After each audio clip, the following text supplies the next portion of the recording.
Okay, guys. Sorry, we're just a minute late. I'm waiting for Lloyd. It's my fault. Everything happens at last minute. So, welcome everybody. Hit the like button. You cannot comment unless you subscribe. Did I have it on slow mode? Hold on, I don't have it on slow mode yet. 1 second, peoples. People are people, so why should it be? 1 second, let me set it up. All right. Edit. 1 second, people. Your love, O Lord, reaches to the heavens. Your faithfulness reaches to the sky. All right. All right, Lloyd, I'll bring you up, but just give me a second, Lloyd. Let me set up on my. I need to do this as well, guys. Give me a second. He's in backstage. I'll bring him up, but I gotta also get it to work on Facebook. Last minute, everything happens. You see, the Holy Spirit, in His grace and mercy and love, is going to bless Lloyd and bless us through Lloyd, because things happen. Sometimes the spiritual attacks get very bad when there's going to be a great blessing. So from a couple of days ago, the attack started. And right now, you see I'm running late. So glory to the Father, the Son, and the Holy Spirit. 1 second, Lloyd. Let me just get this ready. Lloyd, I love you, man. He's a good man. He's got a set of skills, but because he's gracious, he only uses it in self-defense and doesn't use it against brethren. 1 second. Let me do this. Come on. All right. We're ready, man. We're ready for Lloyd, man. Ready. Are you here, man? What's up, brother? Poor Lloyd. Hello, Sam. Welcome, everyone. Thank you all for being here. Now, all the things. There's a 16-second delay. And brethren, praise God for this man. God has blessed him with knowledge, intelligence, devotion for the Lord, and physical skills. And the brother is gracious. He's turning the other cheek, because let me let you know. He didn't say it, I did. You guys know that I probably have ADD, meaning that when I'm doing a session, I read comments, and then people go off topic or talk about something that's important but not related. I get discombobulated. So this poor brother, I ended up removing him and blocking him from my comment section. And he was gracious enough to control himself, say, listen, Sam, I won't comment on your comment section anymore. And he left it at that. But I know if I was close to him, he laid hands on me and bless you. So thank you for being gracious, brother, because you have a set of skills. For example, people, Sam.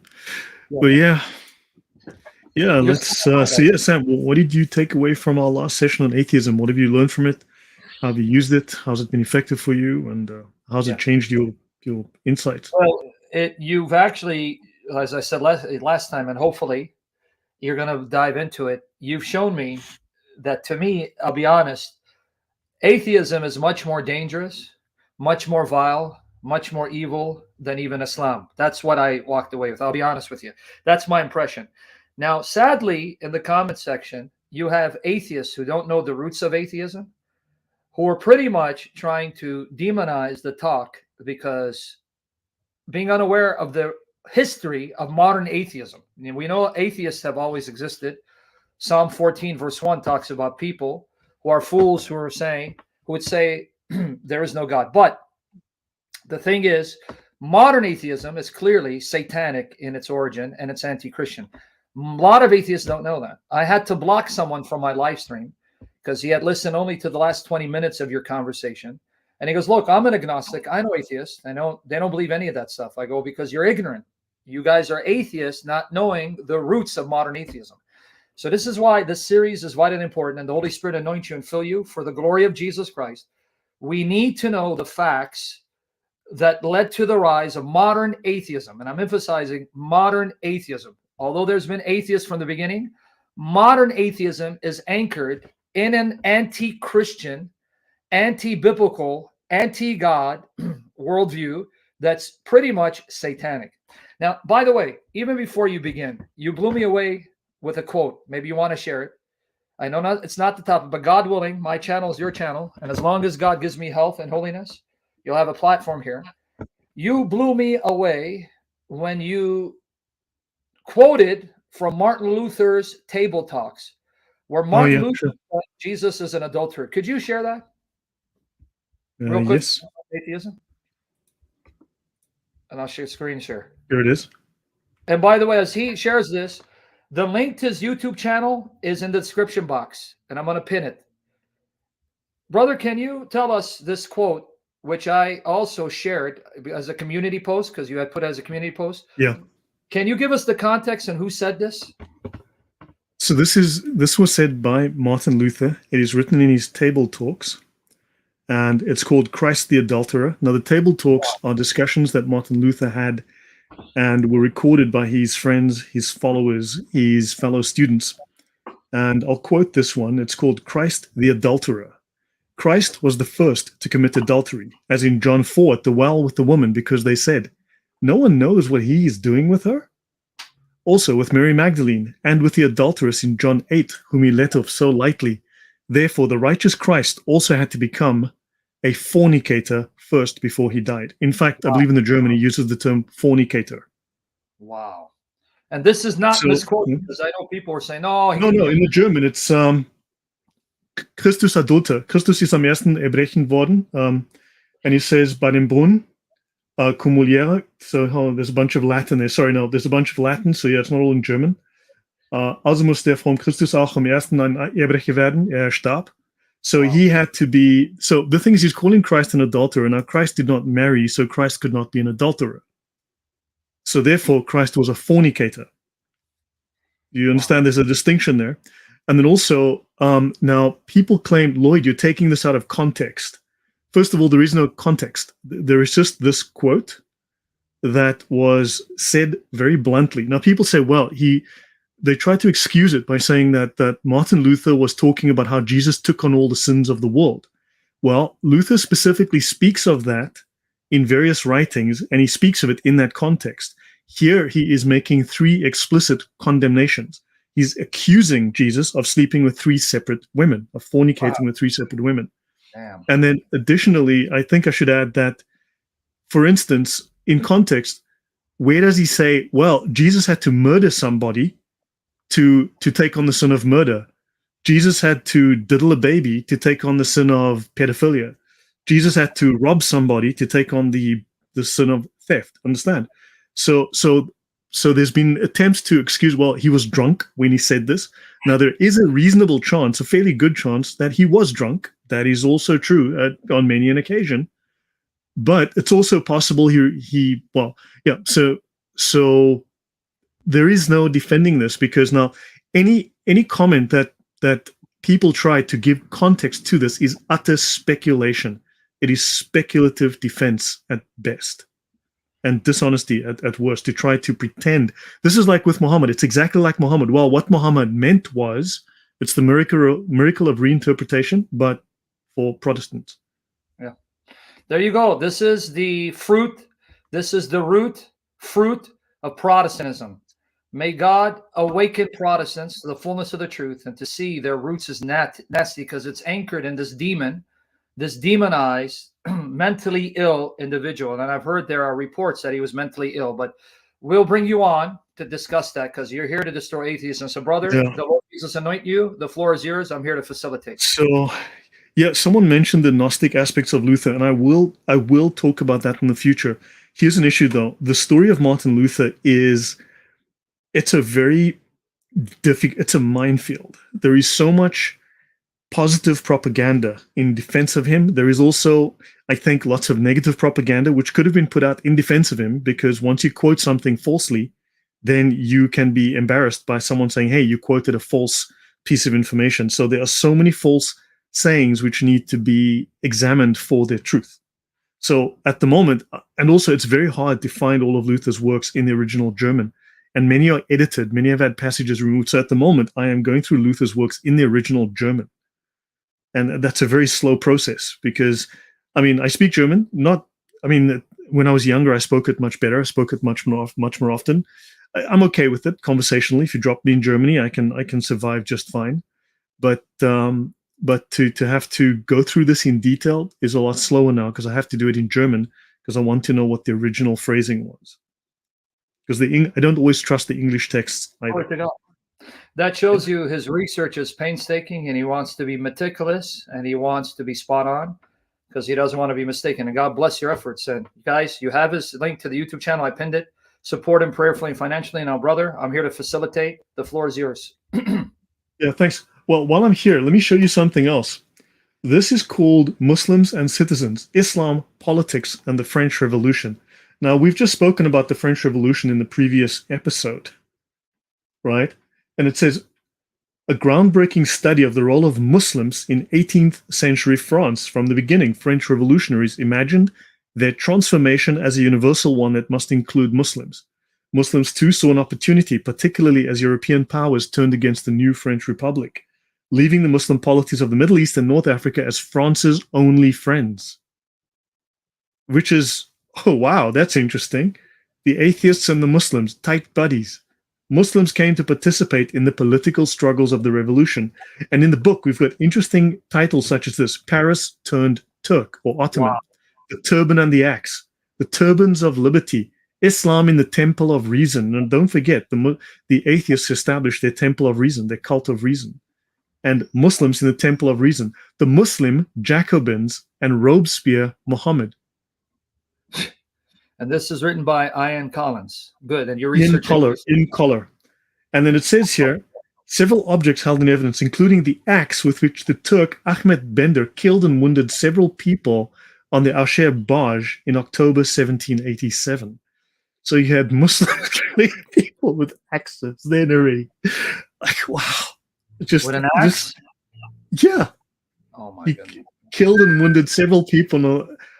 If this has to do with the French Revolution, I don't know. Or if he was fighting in support of the French revolutionaries, I don't know. Here's another interesting one.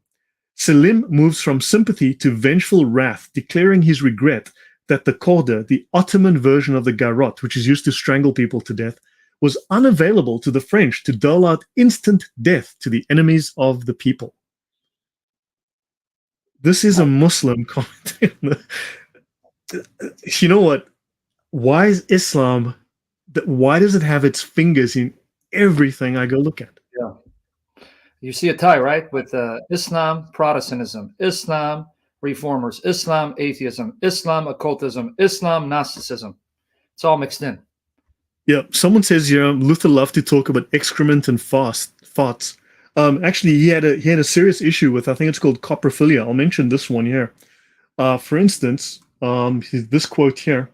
Luther is deeply rooted in the 16th century in his own appalling ego. This is by Lyndall Ropert's book on Luther that I'm looking at the moment. When he was a monk, he would spend 6 hours making his confession because he considered himself incredibly sinful, and you had to listen to him speak for hours about his confession. Okay, a large part of Luther's story, right, is the sheer coarseness of his language, the deranged coprology, it's coprophilia. Luther would speak endlessly about excrement and farts. He had a thing for talking about human waste. Right, that fed his many hatreds, in particular of the Jews and of the popes. The devil has emptied his stomach. In other words, the devil has pooped, okay, again and again. That is a true relic, which the Jews and those who want to be a Jew kiss, eat, and drink and worship. So the Jews eat, kiss, drink, and worship Satan's, what he leaves in the toilet. He stuffs and squirts them so full that it overflows and swims out of every place. Pure devil's filth. Yes, it tastes so good to their hearts, and they guzzle it like sows. This is holiness. This is St. Paul, St. Peter, St. John could not write words as beautiful as this. What do you think, Sam? I didn't know this man was mentally sick. I don't study Luther. The man was mentally sick, wasn't he? I mean, a guy that talks about Satan's excrements and there's a lot of statements about excrement in Luther's work. So the Pope was castigated by Luther as a sodomite and as a transvestite. The Holy Virgin, Madame Pope, St. Paul III, right? And he says, come here, Satan, and if you had more worlds than this, I would accept them all, and not only worship you, Satan, but also lick your ass. He ended his diatribe. All of this is sealed with the devil's own dirt and written with the ass Pope's farts. That's how Luther wrote, huh? Yeah. No, a guy. Let me share something with you guys. You may not know this. When a guy speaks a lot about crap, urine, ass, that means he was sick and fascinated with that particular area of the body. That means there was something going on with him psychologically. He was disturbed, demonized, but he must have had bowel problems. There must have He been did. some. He suffered from endless constipation. In fact, a lot of his stuff he wrote while on the toilet, apparently. Now, look, again, anything I say about Luther, needs to be verified, needs to be checked. And that's a very difficult process. But apparently he wrote a lot of his crap on the toilet. Yeah, he probably used the toilet paper to write it on. Yeah. Yeah. I mean, and also, for instance, one guy disagreed with him, right? Simon Lemnius, a pupil of Luther's ally Philip Melanchthon, who became Luther's successor. Luther said he would no longer preach in Wittenberg until Lemnius was executed. And then Lemnius was executed. Wow. So Luther was a man of peace, obviously. Yes. Now, sister's asking this question. Rachel Sezovich, was this information concealed about Luther? Because a lot of Protestants know this. So from what I'm finding in the English versus the German, I've just started on this.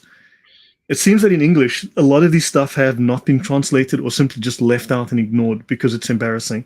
It's just like the hadiths about Muhammad. So literally everything that I post about Luther that's a weak hadith. Like, Lloyd, the table talks were written 10 years after Luther died. Well, do you know the Gospel of John was written 60 years after Jesus died? So the Gospel of John is unreliable. The New Testament must be thrown out. Right, Sam? That's exactly the argument of people like Bart Ehrman. So they're arguing like atheists. Exactly.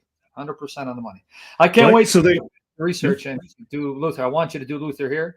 Because Protestants, this is your heritage. I'm sorry to tell you. Don't think you're going by sola scriptura. You're not. Protestantism is the fruit of Luther and the Reformers. And you see that the Luther, the man that celebrated, was a sick, demented, demonized pervert. May God save us from his teaching.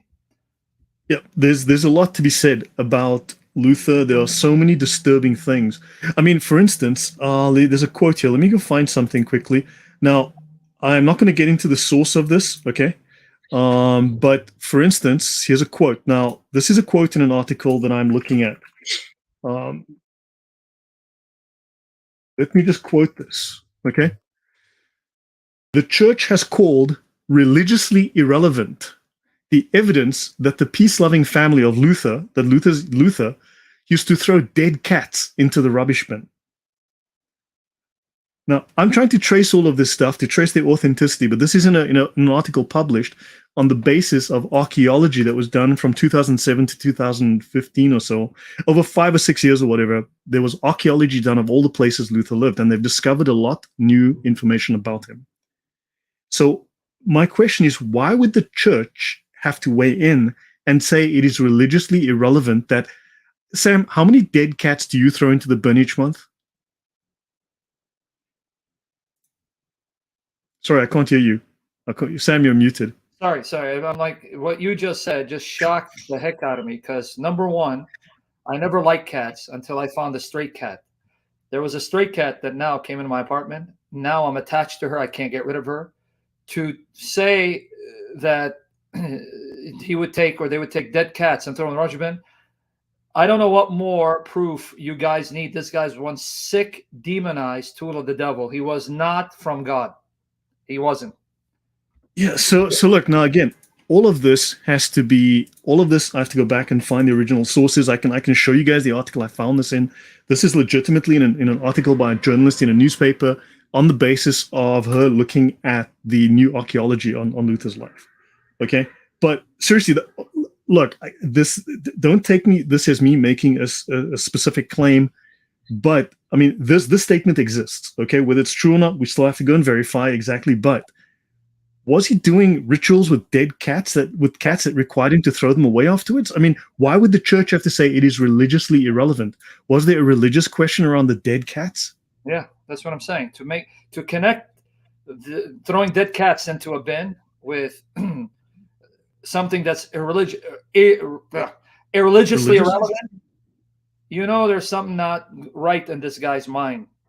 Right? Do you understand? I mean, what if it was like birds with their wings chopped off? What if they were found lots of birds with their wings cut off, for example? Then you'd go, well, hey, I know people who do things like that, and they're not well, right? So, for instance, now another thing that apparently, according to the article, again, don't assume this is true, but the article states and this is what I'm investigating still, that Luther, there's a story of Luther walking in the rain and in the thunderstorm, and he's concerned that he's going to be killed, right? And he prays and he says, if you save me from the thunderstorm and you don't let me die on my way home, I will become a monk. That's the popular story. Apparently, it turns out this story is false. It is propaganda. What happened was Luther was being forced into a marriage that he didn't want to enter into, so he ran away to become a monk, because a monk cannot get married, as a way to avoid this marriage. Therefore, he didn't enter into the priesthood in a legitimate fashion. That's why he abandoned it afterwards, because he didn't go in because of love of God. He went in because he wanted to spite his family. See? I can't wait for those series. So, Lord willing, after this, maybe you can do that next once you've done your research. No pressure, but this is going to take a while. This is going to take a while. It's a really... Sorry? Yeah. He needs to be exposed. Yeah, no, I mean, look, there's just everyone makes excuses. There's nothing he can say or do that isn't, well, God can draw straight lines with a crooked stick. It's like, well, what? So maybe Hitler was being used for a special purpose. Oh, well, come on. Well, if you're a Calvinist, Lloyd D. Jones, everything has been predestined for God's greater glory. So in Calvinism, Hitler was predestined to do the evil he did, that God wanted him to do, and he was decreed to do for his greater glory. So you're sounding very Calvinistic right now. Yeah, I know. See, the thing is, it's just, you're like, this is exactly like Muhammad and the defense of Muhammad. That's a weak hadith.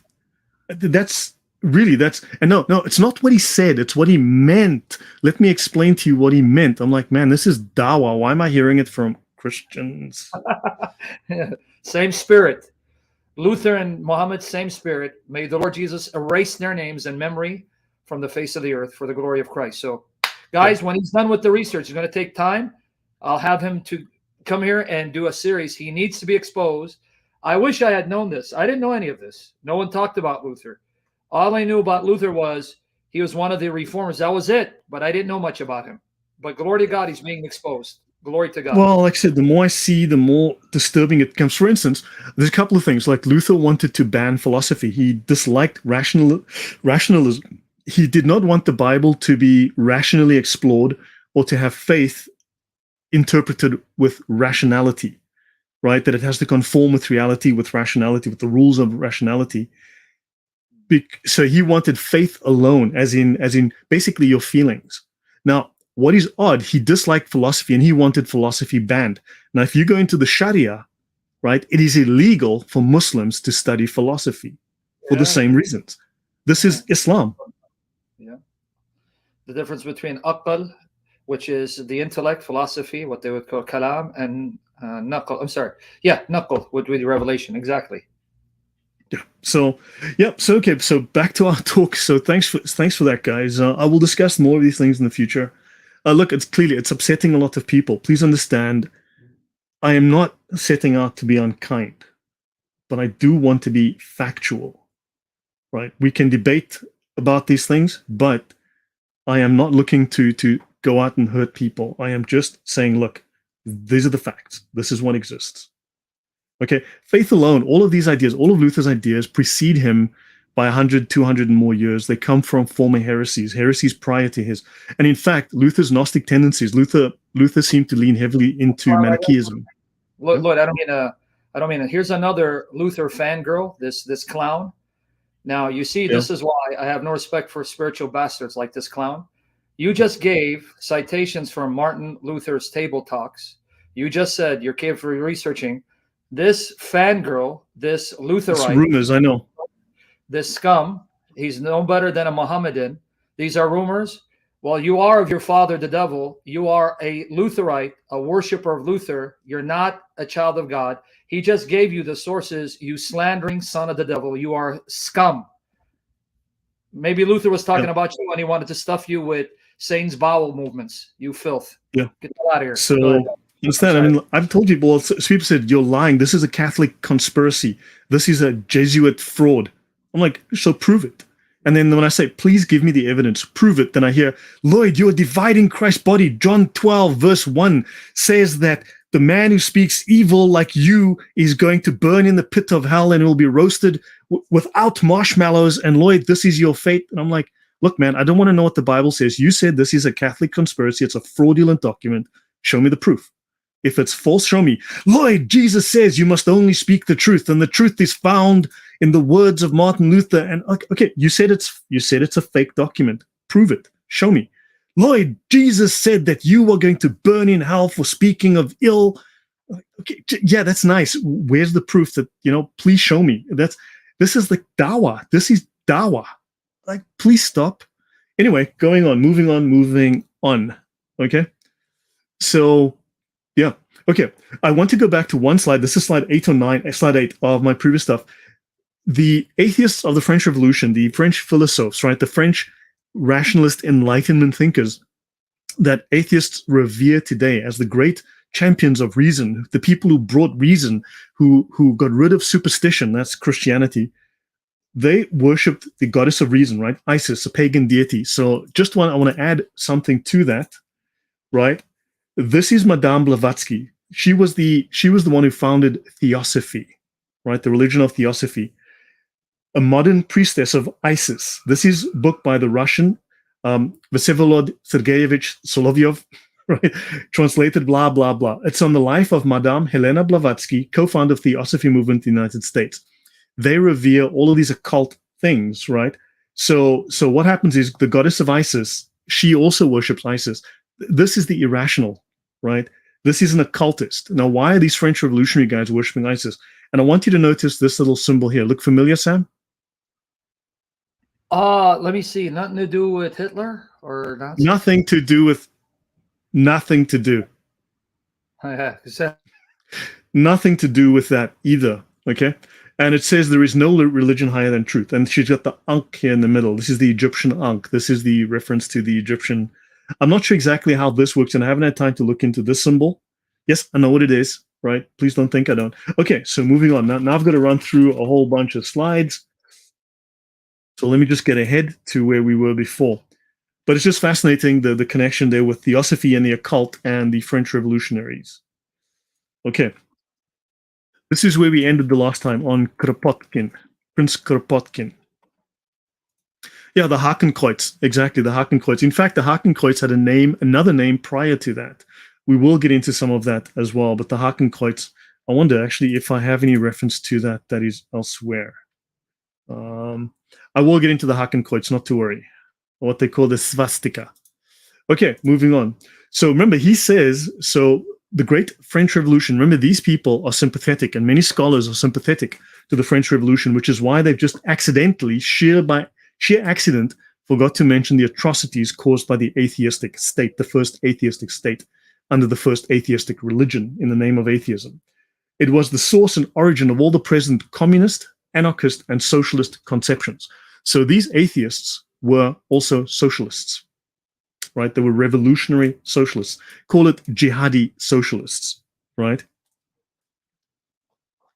So Josh Walker, Josh, that was Luther's work. That was Luther's words. If you can prove me wrong, please do. So we're supposed to take only the nice things. Muhammad said that we must love our moms and dads. Okay, but all the other things Muhammad said, no, we must ignore that because you're taking it out of context. No, don't talk about that. Dude, you are a Muslim apologist. You're doing dawah right now. We can only look at the nice things, ignore the bad things. What if Martin Luther's nasty words about poop and eating poop and all of these, what if that abrogated his earlier writings? Okay, let's just say Martin Luther abrogated his earlier works in his Medinian period. All right? Yeah. By the way, now notice, Josh, why you are a wicked tool of the devil, and I have no respect for you. You're a man worshiper, and you're filth. I'm going to use the very language of Luther against you. You're crap, and you're full of crap. The reason why, what the hell does bondage of the will have anything to do with the citations of Luther being a sick, demonized madman talking about poop and crap? See, this again shows that you're more dangerous than a Mohammedan. Why? Because at least a Mohammedan, we know they worship a false god. You claim to be a Trinitarian, worship the Trinity, which makes you dangerous. You filthy man worshiper, you Lutherite. You're a disgusting tool of the devil. And if you think Luther's arguments for the bondage rule are good, when I'm live next time, come use his arguments. I will destroy you from Scripture and bury you in Luther's crap that you call bondage of the will, because that's what he crapped out on the toilet, you filthy man worshiper. Shut your mouth, get out of here, because we're not talking about bondage of the will. We're talking about Luther's filthy, wicked, demonized statements. You son of the devil, you. Now, brother, I hope he's happy. Go ahead. Luther had a very filthy mouth. I mean, honestly, he was an extremely filthy man. Yeah. That's the Luther in me. I'm imitating him. So you can't condemn me for acting like Luther. Go ahead. Okay, so this is an atheist, of course, who's telling us that the atheist movement, that was the French Revolution, the first atheist state, the first modern expression of enlightened, rational atheism, was entirely socialist and entirely genocidal. Let's continue. So on to the next slide. Sorry that took so long, half an hour of back and forth here. But also, here's another thing, a statement. There was a guy that was making comments about everything was done by the Jews. That is false. Okay? I mean, if you hit your toe against a rock while walking down the street, you would obviously blame the Jews because that is so convenient. This, on my channel, I will ban you outright. No questions, no discussion. I'm not interested in having a discussion on that point. Right. So, okay. By the way, Luther also hated Jews. Luther wanted them, let's just say, he wanted them treated very, very harshly. And he was the favorite theologian of a man called that guy. Okay. Edmund Burke on atheistical fanaticism. Okay. So Edmund Burke is the founder of what we would call modern conservatism, right? We cannot be ignorant of the spirit of atheistical fanaticism, inspired by a multitude of writings, dispersed with incredible assiduity and expense. These people were very serious about spreading their propaganda, and by sermons delivered in all the streets and places of public resort in Paris. These atheistical fathers have a bigotry of their own, and they learn to talk against monks with the spirit of a monk. But in some things, they are men of the world. The resources of intrigue are called in to supply the defects of their argument and wit. So in other words, they're utilizing sophistry and propaganda. They're using dawah to supply the defects of argument and wit that they possess.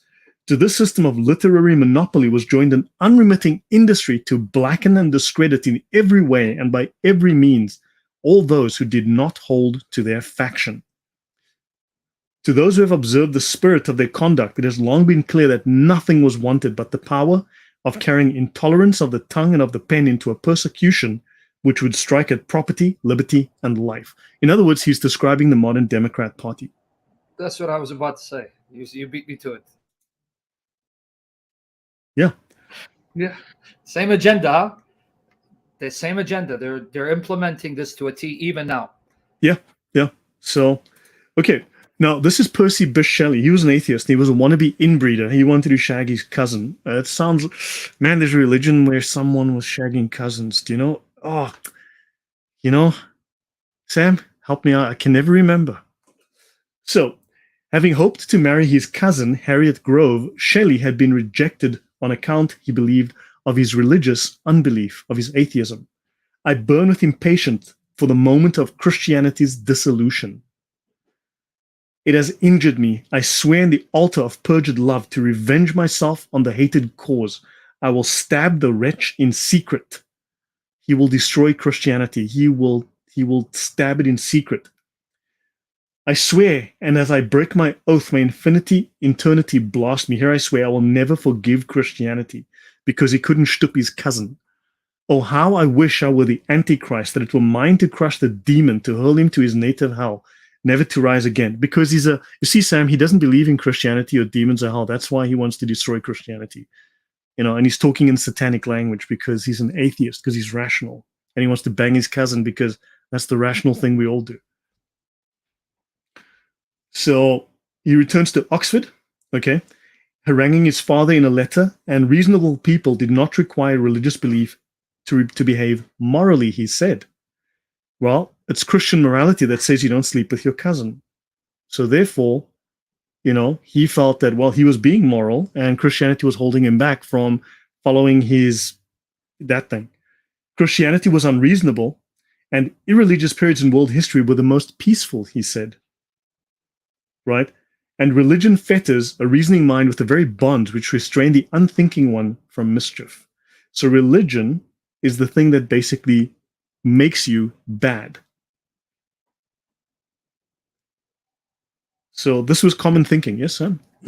So that's the reason he rejected Christianity, more so because he was a sexual pervert deviant, not because of anything rational. And Christianity was standing in the way of him. No, he's rational, Sam. He's an atheist. Atheist. When you become an atheist, your IQ goes up 30 points. Did you know that? Just like Martin Luther. All right, you got it. Sorry to break it to you, Sam, but if you want that extra 30 points, Sam, I'd rather be dumb, but go ahead. Good choice. The Jacobins, a society without God. Now, they've got here, okay? The first attempt to create a society consciously without God was by the French Jacobins with their atheist cult of reason, right? And of course, in the autumn of 1792, the club changed its name to the Society of Friends of Liberty and Equality, which are both socialist aims. The Jacobins were members of a democratic club. They are destroying our democracy. Yeah, Democrats. First known as the Society of Friends of the Constitution, founded in 1789. They desired to purify society. They were Puritans. To implement their moral vision on earth, they wanted to destroy Christianity. That's why the atheist French Revolution had to murder the Christians, because they wanted to purify the earth to implement their moral vision. In Western France alone, they killed about 250,000 people. Look, the figures are all over the place. There may be up to 500,000 people that they murdered who had attempted to adhere to Christianity rather than be atheist. They preferred centralized power of the state, hostile to any idea of the weakening or dismemberment of the state. In other words, socialism. All power to the state. Right? We've already seen Operation Parasite, Sade, Robespierre, and the French. Actually, hold on. Let me just go there, just in case that's something interesting. Let me just check that I don't have anything fascinating here. Okay. Operation Parasite. The Marquis de Sade. The Marquis de Sade is the atheist from whom we get the term sadism. Sadist comes from the atheist Marquis de Sade, who was part of the French Revolution. They speak here of Jean Lacroix has convincingly argued the Republic rests on the death of the Father. The Father here being the Church, being old traditions, and of course being God. Fraternity and equality can apparently only be realized through parricide, through murdering the Father, killing the foundations of the old state. Okay, I'm just going to go through a couple of things. It is even possible that Louis XVI was a Freemason. Beyond a doubt, he was a devoted reader of the Encyclopédie, which I spoke of in the opening. A huge vacuum of belief came into existence, which was quickly filled by radical left-wing ideology.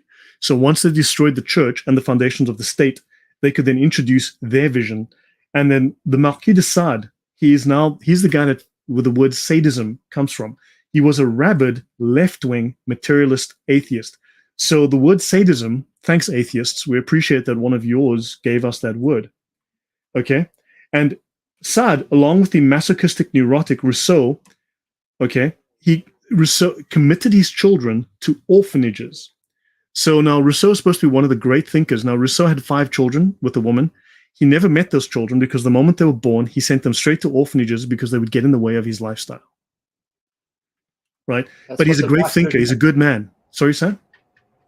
That's what the bastard did. He had 5 kids and sent them to orphanages. Yeah, when they were born, yeah. What a filthy bastard. Okay. He's under God's wrath. So the atrocities of the French Revolution were committed under the slogan of liberty, fraternity, and equality. Don't forget, it was actually liberty, fraternity, equality, or death, right?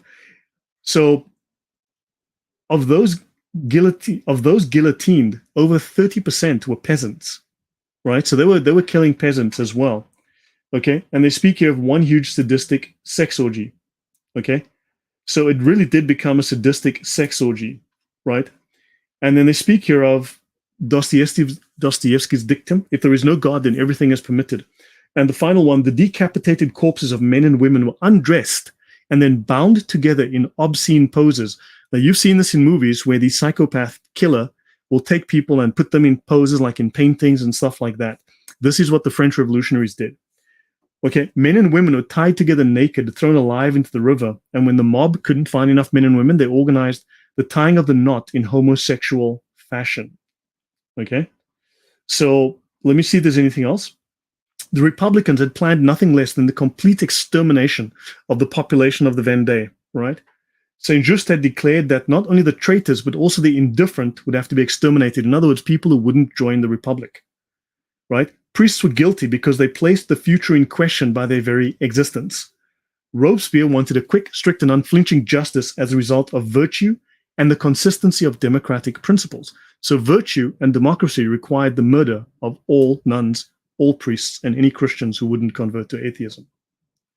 So yeah, I'll leave this at that for the moment. There were roast women and children in baking ovens. To get maximum sadistic pleasure from this practice, the victims were placed in cold ovens, which were then heated. Right? So you understand, the men of the Vendée fought in battle, okay? The atonement had to be made by their women and children, even the smallest. They murdered the children of the soldiers who fought against them, right? So they would slice open pregnant women to chop their unborn children into pieces and let the mothers bleed to death. Pregnant women were crushed to death in wine and fruit presses. So yeah, I'll leave this at that. That's enough for now, but you get the point. This was, by the way, sorry? What I want to say is, isn't it ironic that they rip open the belly of pregnant women, which is exactly what the Old Testament says the pagan nations would do, like the Babylonians. You'll find in scripture where the Babylonians are set to rip open pregnant women and other pagan nations. And this is atheism in the modern context, supposedly rational, mimicking the vile, wicked, pagan atrocities of the ancient Near Eastern kingdoms. Nothing new under the sun. But remember, in the previous episode, I discussed more of these atrocities, right, in detail. And then I also discussed how they had gone into the history of the pagan Greeks and Romans to imitate them. They were taking their lessons from those sources. Their atheism was traced on the atheism of the Greeks and Romans and the religion of the Greeks and Romans. So this is from Tom Holland. Many Christians died as a witness or a martyr in Greek. Martyrs were made to run the gauntlet of whips, savaged by wild beasts, roasted in iron chairs, so that they were suffocated by the reek of their own flesh as it cooked. See the parallel? In the Roman view, a god best displayed his power by protecting those who worshipped him, not by demanding their deaths in "my kingdom is not of this world." Remember, God didn't call for these people to murder others. He said, look, they persecuted me, they hated me, they will hate and persecute you. Right? These people went willingly to their deaths. Romans knew how to bind themselves, called religare in Latin, to the gods. They offered the gods sacrifice and respect, and the gods were committed then to bind themselves to the Roman people and grant them glory. This religio, as the Romans termed it, was threatened by the superstition of the Christians. It was our aim, as one emperor put it, to set everything right, to ensure that the Christians too, who had abandoned the way of life of their ancestors, be returned to sanity. This is exactly what the French revolutionary atheists were saying. The Christians are insane. We have to murder the lot of them to bring them back to sanity. Yeah. By the way, Brother Lloyd, people don't know who this author is. Tom Holland wrote another book that rocked the Muslim community. They were upset. This man, Tom Holland, he wrote a book showing that there may be some serious questions whether Muhammad existed, and if he did, he's not the Muhammad of later tradition. They even did a documentary revolved around his book, Tom Holland, and he wrote a book, and he's not a Christian. People don't know. He's not a Christian himself. He speaks very well of Christianity, though. And exactly. as the years go by, his views of Christianity has just gotten... Yes. And he goes to church now, even though his wife's now a Catholic, I believe, and he goes to church. He's still an atheist, he says, but he speaks very highly. So you notice, Tom Holland, when he checked the facts of history, saw that the narrative about Muhammad was all fabrications, fraud, and it's questionable whether that Muhammad existed. He wrote a book on it. There's a documentary where he's featured in it, questioning Islam. But when he examined history, he has nothing but praise for the church. And during this time, there wasn't Protestantism. It would have been the Catholic Church in the West. As an atheist, this is who he's quoting. Go ahead, brother. Right. Dr. Michael Burley has also written on the French Revolution, and he says the Jacobin effort to do away with Christianity and build a society based on rational thought ended in extreme violence. The Jacobins were not unique. Societies which have rejected God have not escaped mankind's violent nature. If you subtract God and the notion of an afterlife, then there's a risk in the political utopianism so deadly in the 20th century that you will attempt to create heaven on earth, a quick fix in the here and now, the arrogant illusion that you can remake man and woman into some sort of new being. Don't forget, this was the aim of the Nazis, the aim of the Soviets, Nietzsche. All of these people were going to recreate the new socialist man, the new atheist man, the new whatever man. And that invariably results in hell for ordinary people. He's a historian at Hoover Institution, Stanford. Now, what is interesting is that Rousseau's philosophy, and we'll mention him briefly, Rousseau claimed that man is inherently good, and it's society, because he didn't get enough hugs or toys, or because he didn't live on a nice street, that makes man bad. You see, it's society's fault. If you go poop on the street, it's your fault. It's not his fault. It's not decision making. And this was the foundation of Rousseau's philosophy, which we're seeing. Rousseau was a Democrat. Sam? So, yeah, people are going to say, dude, this guy's really pushing, let's become Republican. No, we're not here. We're not pushing any political agenda. But one thing I can say, any party that supports the murder of unborn children, abortion, you are to oppose it. Any party that condemns the life of the unborn, because Jesus says life begins at conception, you have no right voting for them. So he's not trying to shove Trump down your throat, sir. Okay, people? He doesn't even live in America. So he's not saying vote for Trump. But go ahead, brother. We had to make that, because Facebook, YouTube censors are watching us. Yeah, well, just to remind people of the Marquis de Sade and induced abortion. So remember, induced abortion is the product of an atheist mind, of an atheist, Marquis de Sade. He is the author of the word, remember the word sadism comes from him. And, right, don't forget, so this is all about, I covered this in the previous episode. All right, remember, he held all life as an atheist, a rational atheist, all life was cheap. He spent his life attacking God and the Christian church. And also he attacked morality, family ties, and social structures, and he advocated sodomy, incest, lust, and cruelty for its own sake. This is from the National Library of Medicine, just so by the way, right? And the realistic view, according to de Sade, this atheist, was that since murder is such a trivial matter, because look, you're just matter, right? You don't matter because you're matter. Destruction of an infant which has not achieved the age of reason, so he's talking here about children, born already, is of small consequence. Understand, this is what atheism, this is the logical outcome of atheism, that life is meaningless. Wow, man, that's disgusting. All right, just so you know that, okay, let's continue. So this is Thomas Sowell, right? The whole political vision of the left, including socialism, has failed by every empirical test in all countries around the world. But this has only led leftist intellectuals, atheists, to evade and denigrate empirical evidence. When the world fails to conform to their vision, then it seems obvious to the ideologues that it is the world that is wrong and not their vision that is uninformed or realistic. Now, let's have a look at this guy, Voltaire. Whatever you do, crush the loathsome thing and love those who love you. This is Voltaire on Christianity. The loathsome thing is the Roman Catholic Church. Jesus said, if you love those who love you, what credit is that to you? Even sinners love those who love them. And if you do good to those who are good to you, what credit is that to you? Even sinners do that. Luke 6:32-34. Sam, isn't this somewhat of an Islamic creed? Love those who love you and hate those who hate you? That's actually echoing chapter 3, verse 31-32 of the Quran, where Allah will love you if you love Muhammad. If you obey Muhammad, Allah will love you. But if you disobey Muhammad, Allah will not love you. Allah hates you. And isn't it ironic, guys, again, the target, the scapegoat for all of this? Are you paying attention? The scapegoat for all of this is the Catholic Church. They're always attacking the Catholic Church, demonizing the Catholic Church, vilifying the Catholic Church. But go ahead, brother. Yeah, so he basically preached to love those who love you. Did he get this from Islam? But this is not the message of Jesus. Love those who love you only, right? So Voltaire's anti-Christian polemic, and guess where I found this? on the Marxist Internet Archive on Marxists.org. Now, I thought he was a rational, enlightened philosopher. Why is he being revered by Marxists? Nothing to do with socialism, Marxism, nothing to do with sadism, nothing to do with Islam, or the guy with that mustache. Looks like Charlie Chaplin.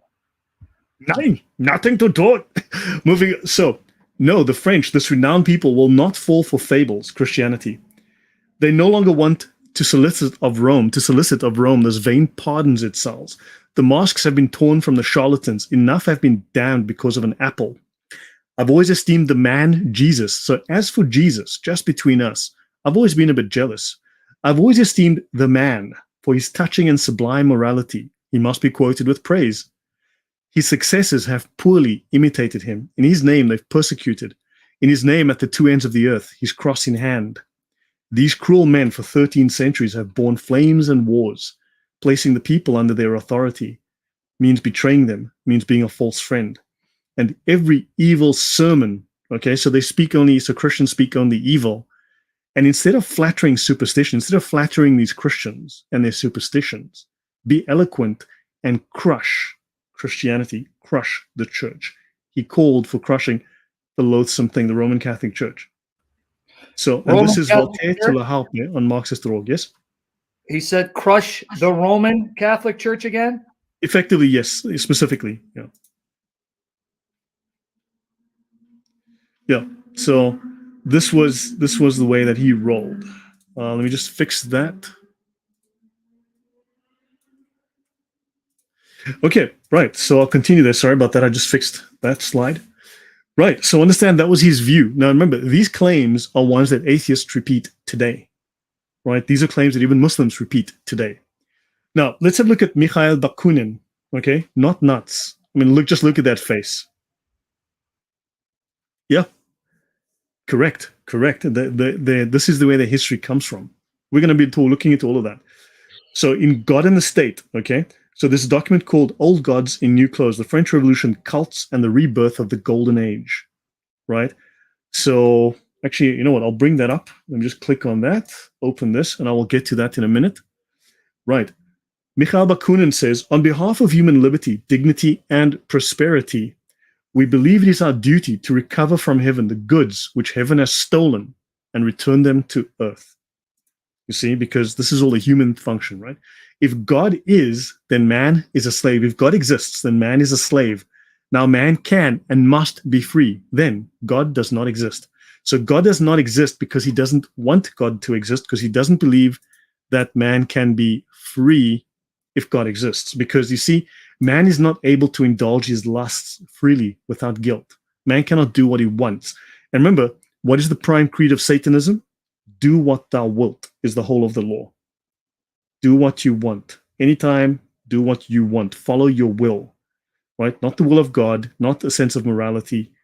Do what you will. So his view as a socialist is perfectly in line with Satanism. A jealous lover of human liberty and deeming it the absolute condition of all that we admire and respect in humanity, I reverse the phrase of Voltaire and I say that if God really existed, it would be necessary to abolish him. Right? He goes on, Jehovah of all gods is certainly the most jealous, the most vain, the most ferocious, the most unjust, the most bloodthirsty, the most despotic, and the most hostile to human dignity and liberty. And I've got to ask, Richard Dawkins, is that you speaking? Because, Sam, doesn't Richard Dawkins say exactly the same thing, almost verbatim? Yes. Is Richard Dawkins a socialist? A rabid socialist? He is a Hindu Buddhist. What's wrong with you? But you know what's shocking? Did you see what he said, guys? If God really existed, he would even try to abolish him. Wow. This is, if I can just comment on that. This is, again, shows how naive some Christians are. They assume that people, if they're given enough evidence to show God exists, that they will submit to God. Brethren, don't be naive. Don't be foolish. Don't be stupid. Be wise as snakes, harmless as doves. These people, in their heart of hearts, instinctively realize there is God, and they hate him because look at all the time they spend and attacking and discrediting a being they claim doesn't exist. So here you see their heart. It's so corrupt. They're so given into sin, so demonized, that if God shows up, they would try to abolish God, just like they did to Jesus, who's God in the flesh. He showed up and they still nailed him to the cross. Don't be naive. Yeah. So Emphatic says, and to think these bosses, the ones we read in Philosophy 101, as the ones who brought us happiness. Yes, they want to push these people as somehow gods among men, right? All religions with their gods, their demigods. Now, the thing is, Richard Dawkins effectively says the very same thing as he does here. So Richard Dawkins is quoting this anarchist socialist, crazy man. All religions with their gods, their demigods, and their prophets, their messiahs, and their saints were created by the credulous fancy of men who had not attained the full development and full possession of their faculties. In other words, you're retarded if you believe in, God. But what's interesting is that I have asked atheists before. I've said, look, you call yourself a scientific atheist. So did Marx, Lenin, Stalin, Engels, and all these other guys. You say you follow scientific atheism, which is the name given to the Soviet atheism. You say that you criticize God using these arguments. These are literally verbatim, word for word, what Stalin, Lenin, even Hitler, Mao, Pol Pot, they all said the same things.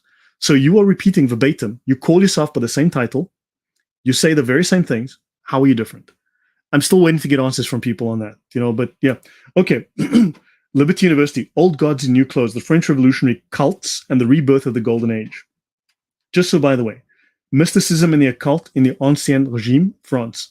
Esotericism in the revolutionary cults.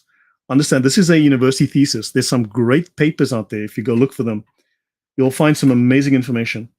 Officially advertised as a celebration of the unveiling of the new constitution of the French Republic, this festival featured bizarre iconography. The statue was of a bare-breasted Egyptian nature goddess, Isis, the head goddess of the ancient Egyptian pantheon. The fete comprised an interesting melange of images, considering this was no procession belonging to a Greco-Roman mystery religion, but a new secular religion of an enlightened republic. Radical political leaders copied and reshaped ancient concepts, symbols, and religious rituals for the sake of creating a new state religion designed to replace Catholicism in France. See? So this was all their new religious idea. Sorry? I apologize. I can't talk over you, but no, I want to please, just please say go that. on. Yep. You guys hear it again? From the Reformation, notice the connection. And Gunky, I hope you're here because I'm going to say something to you, Gunky.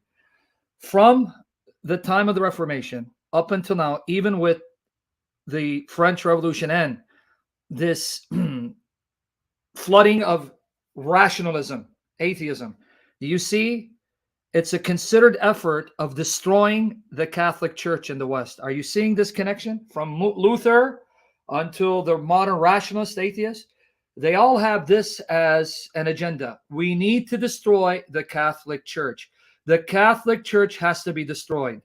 And it started from the time of the Reformers. So here's the connection between the Reformers and modern rationalists, atheists. Their goal, wipe out the Catholic Church. And I thought the Catholic Church is evil. And I just want to make one comment to Gunky. Gunky, the reason why I'm being harsh and cruel with Protestants is to give them a taste of their own medicine. If you don't know me, you don't know my history, this is why you'll be confused. All my life as a Protestant, I was told to hate and bash the Catholic Church and any church that was like it, like the Orthodox. So I see the vitriol, the venom, the hatred of Protestants towards the Catholic Church. Pope is the Antichrist. The Catholic Church is the Antichrist system. It's a beastly system. So what I'm doing is, what did the Lord say? Eye for an eye. The same measure you use will be used against you.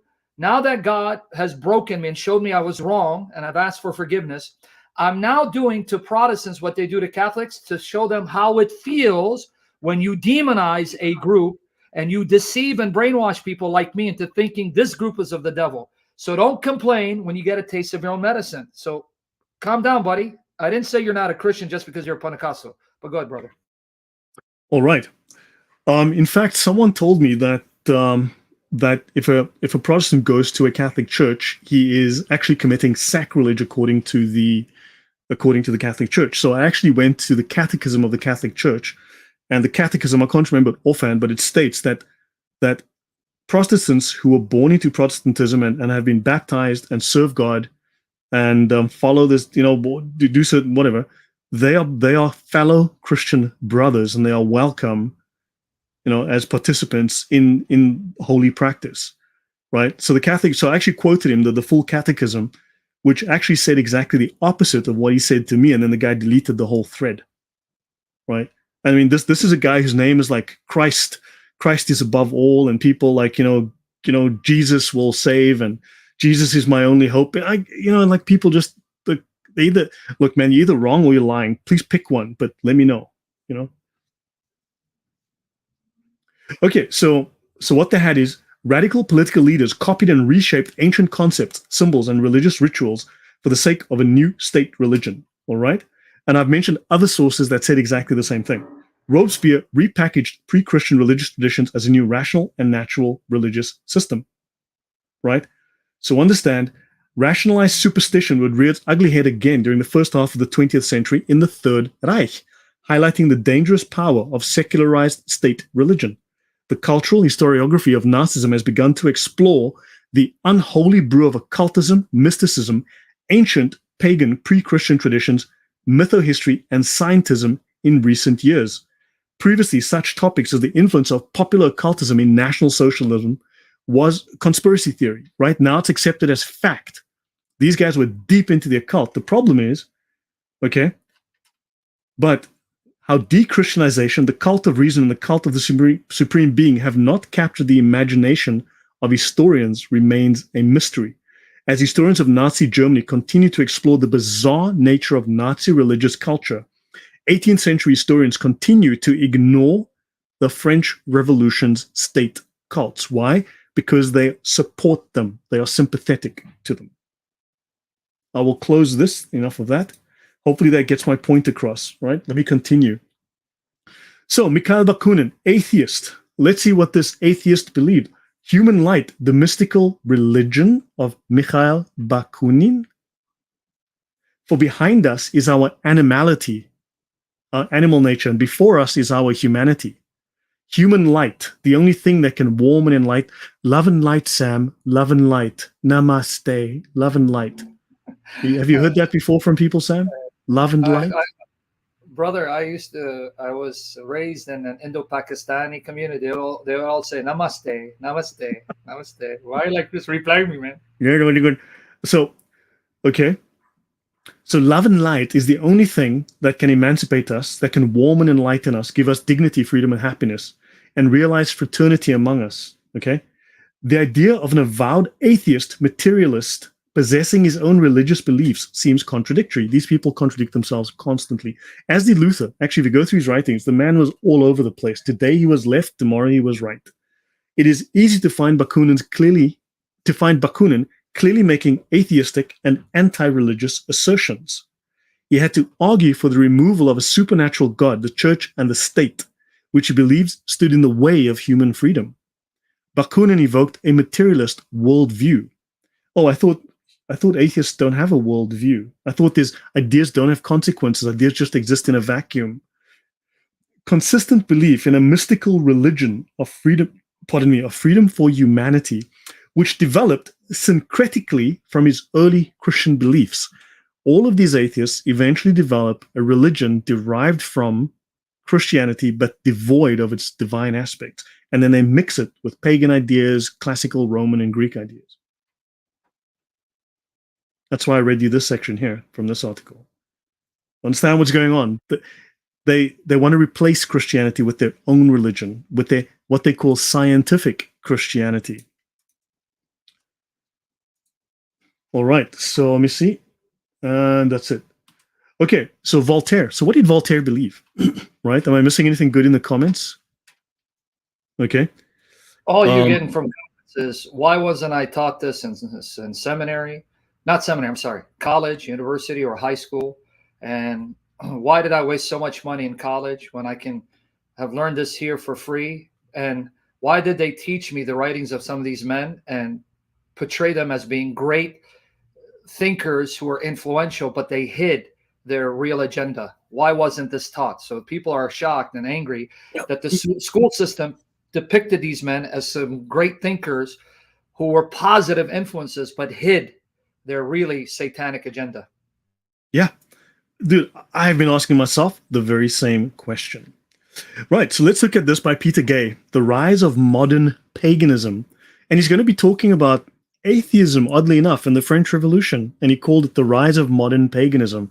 So the founding of atheism was called the rise of modern paganism, the Enlightenment and interpretation. Everyone knows the anecdote about Voltaire entertaining fellow philosophers at Ferney. As they frankly talk about atheism, he silences them and sends the servants out of the room and then justifies his precaution. Do you want your throats cut tonight? He says.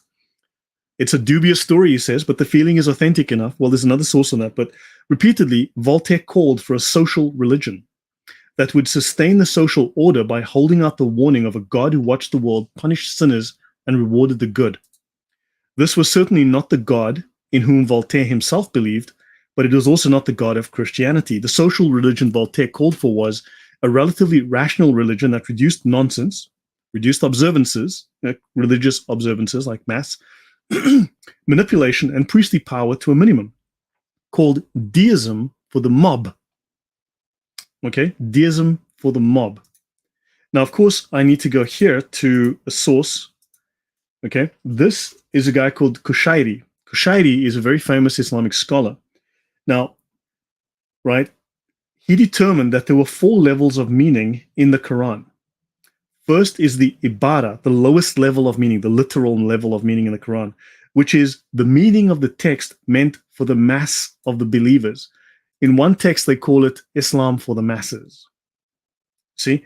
Then you have a second level, the ishara, only available to the spiritual elite and lying beyond the obvious verbal meaning. You see, this is now already Gnostic because you have levels of knowledge. You have this pyramid of knowledge with the elites at the top. So now already this atheist view, you've got religion for the lower levels and then unreligion or occult belief for the higher levels. This is a very Islamic belief. It is a Gnostic belief. So were these people atheists or were they Gnostics?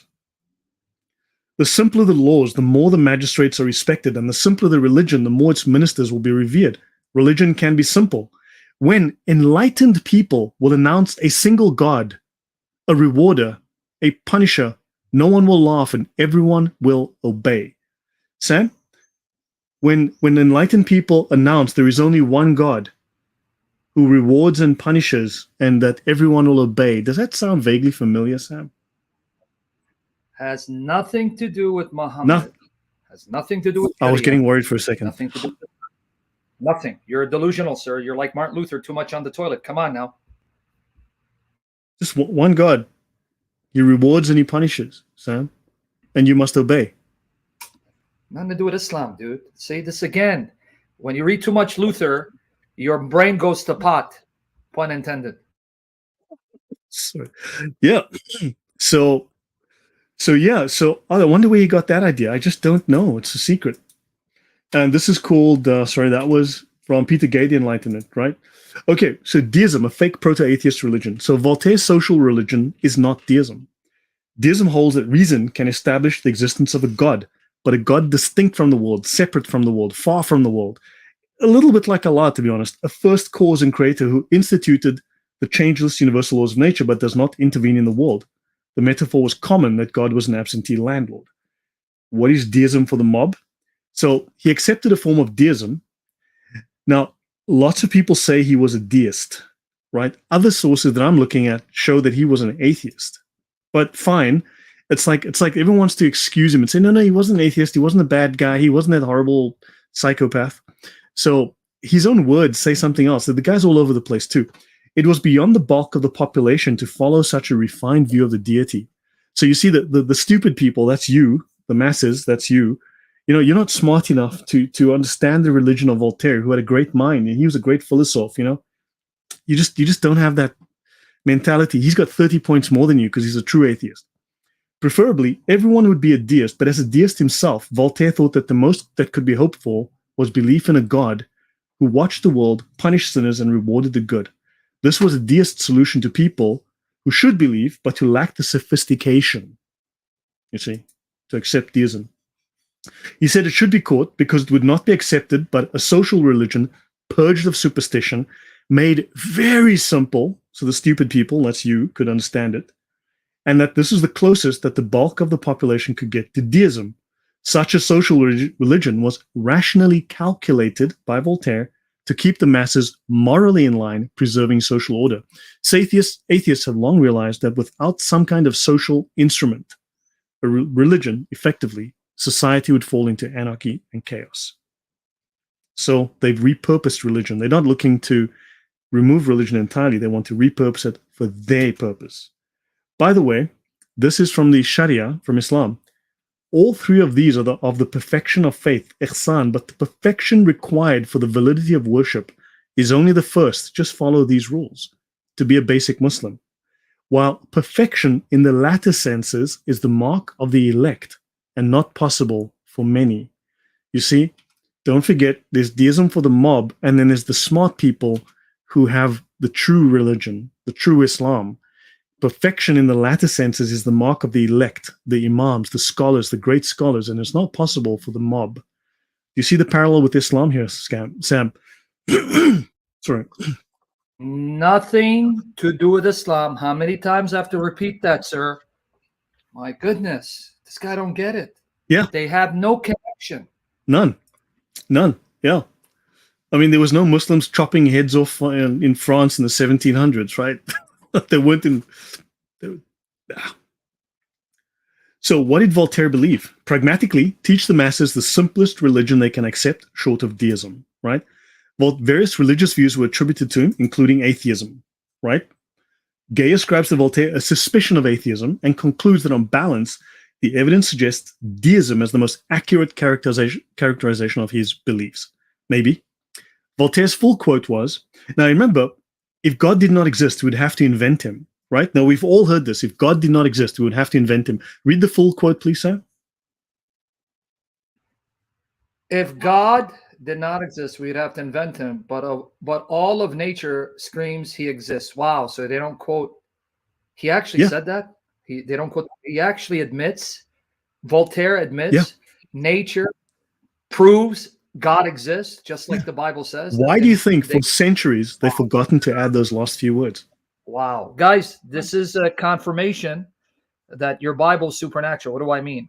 Read Romans 1:18-25. Paul says that those who are atheists, who suppress the truth, know God exists because they can see it from creation, his divine nature and power, that this being is powerful, wise to create this complex creation. So they know he exists, but they suppress it out of their hatred. Voltaire just confirmed the words of Romans chapter 1. Atheist takia. Yes. So this is Voltaire. There's more than one source of this, right? This is one that I located. This is Voltaire in his letters, page 232, Ferney, November 28, 1770, on the soul and God, page 233. And he says here, now here he's talking slag about atheism, oddly enough, and he's talking about a particular atheist. We'll get into that another time. And he says, what is most repellent in the system of nature after the recipe to make eels from flour is the audacity with which it decides that there is no God, without even having tried to prove the impossibility. He says it's impossible to prove there's no God. There is some eloquence in the book, but much more rant and no sort of proof. This is the very first public atheist book. It is a pernicious work, but all nature cries aloud that he does exist. There is a supreme intelligence, an immense power, an admirable order, and everything teaches us our own dependence on it. And yet, he rejected it. Wow, he admitted this, huh? Yep. This is actually what Voltaire realized. Again, guys, rejoice. The God of the Bible is real. The Bible is supernatural, because Paul, Romans 1:18-25, I want to remind you, said that these who hate God and denies existence do so not because of lack of evidence. Here, from the horse's mouth, Voltaire said, nature screams God exists. There is no proof he doesn't exist, but they hate that God. They know he exists, but they want to have nothing to do with him, proving how miraculous the Bible is. Glory to Jesus Christ. Wow. Someone asked in the comments if I'm a Christian. I'm an agnostic, dyslexic, insomniac. I lie awake at night wondering if there really is a dog. Sorry, that was a joke. Just so you know that. Moving on. Yeah. So atheism means to be against God. We can conclude that Voltaire was against God. You see? This is why atheists want to confuse what does the word atheism mean. They don't even know what a freaking woman is. I'm not surprised they don't know what the word atheism means. So this is Merriam-Webster. Écraser l'infâme, French quotation from Voltaire, crush the loathsome thing, referring to the Roman Catholic Church. You see that again, guys? Can you just show that slide one more time? Merriam-Webster's dictionary, which is not a Catholic source, says that this phrase was this is a Jesuit conspiracy, Sam. It's Illuminati and Bilderbergers, all that stuff. Do you see it says this phrase was coined specifically to destroy and crush the Roman Catholic Church? So there you go, sir. Yeah, there's other sources on this, but this was an easy one. Écraser l'infâme, crush the loathsome thing. The battle cry of Voltaire was a fiery expression of his love of men, of his love of liberty, of enlightenment, and of progress. Let us murder all the Christians in France because I love enlightenment, I love men, because his cry led to hundreds of thousands of deaths of Christians, by the way. The thing in question is superstition, they say. Superstition. Okay, well, Christian superstition, Roman Catholic superstition, meaning Christianity. Voltaire was against religion, specifically the Catholic Church. His writings are also anti-Jewish. Also, he hates some black people. Let's be honest. The language above is whitewashing and propaganda. We will learn exactly how vicious, violent, and bloody the implementation of this love of man, liberty, and enlightenment progress was, as we've seen in the French Revolution. His thoughts contributed to the French Revolution. It was violent in the extreme. So I see J-Dubs is trying to be stupid now. J-Dubs, you need to do more indulgences than your whore mother did, because after she spent 50 years being a whore in Iran, doing muta with every Shia and his son, she could not do enough indulgences in order for her to receive remission of sin. So you better start doing a lot of indulgences, because you're going to end up where that whore ended up, under the feet of Christ, under his wrath. So you better start practicing your indulgences, buddy, because your mother was not able to do enough, and you're the result of it. She gave birth to a dog like you. So now get out of here before I stuff Martin Luther's shat in your mouth and up your arse. So yeah, you say I'm not politically correct. Go ahead, brother. Yeah. So Voltaire, a deist. Now, okay, here, I just should let you know. Sometimes I'm just quoting what I'm coming across. I'm just telling you what's being said in the text or whatever, right? Doesn't mean I necessarily believe every word on every page, right? So he's commonly claimed to be a deist, right? But he saw godlessness as weakening the sacred bonds of society. So atheism, he realized you need religion, even if it's fake religion, and he created a fake religion for that reason. If God did not exist, it would be necessary to invent him. Now notice they leave off the other words. This is such a constant trick. Question everything. Go look at the facts, right? Now, here's the thing. What kind of God did these atheist and deist socialists invent? And why would they want to invent a God? Well, for social control, of course. Now, Voltaire does say there is no God, but don't tell that to my servant, lest he murder me at night. Okay? So let's check the man's CV. So he was a serial... Yeah, sorry? Sorry to cut you off. So he knew that God was a moral constraint. So don't tell my servant there's no God, because if there's no God, then there is no moral absolute. So then killing me means nothing. Wow. All right. So he created a religion for selfish purposes to keep social order so he was a serial womanizer. He had an affair with a married woman, for instance, not the only one, okay, but Emily de Châtelet as an example. He was having sex with his sister's daughter, with his niece. So he was shagging his sister's niece. Her name was Marie-Louise Mignon. And he was an avowed racist. So, Sam, do you know of many people who shag their brother's or sister's daughter? What kind of person would do that, Sam? Sir, remember, this is being completely rational. You're irrational. The rational thing to do is shaggy with family members. And I don't see any precedence in that in the Sharia. Yeah, right. Wink, wink. You'll be interested. Maybe we'll do a session on that. Well, let's anyway on Islam. Yeah, but see, so incest man here wants to crush Christianity because why? He doesn't want there to be repercussions for shagging his niece, his brother's, his sister's kid. I wonder what his sister thought of it. Oh, maybe she didn't say anything because she didn't want to get her head chopped off. So, Voltaire, inbreeder, he says here, prejudices are what fools use for reason, but he hated black people. Some of the stuff he said about black people is not so nice, okay? Not so nice. French atheist Voltaire once said, hold on, that quote calls him a French atheist. You see, this goes all over the place. In 20 years, Christianity shall be no more. My single hand shall destroy the edifice it took 12 apostles to build. Yeah, Voltaire's going to destroy Christianity in 20 years. He wrote that in 50 years, no one will remember Christianity. But in the same year that he wrote those words, the British Museum paid the Russian government $500,000 for a Bible manuscript, while Voltaire's books were selling in the London bookstores for just 8 cents. So yeah, that's so much for Voltaire and his predictions. Prophet Voltaire, exactly. Yeah, Andy Catho, well done. Yeah, I mean, atheism is. Watch the first episode for the atrocities of atheism. It is seriously scary. Now, I bring this in. I wish Sam was here now because I see Sam's missing. No, I'm here. Sam.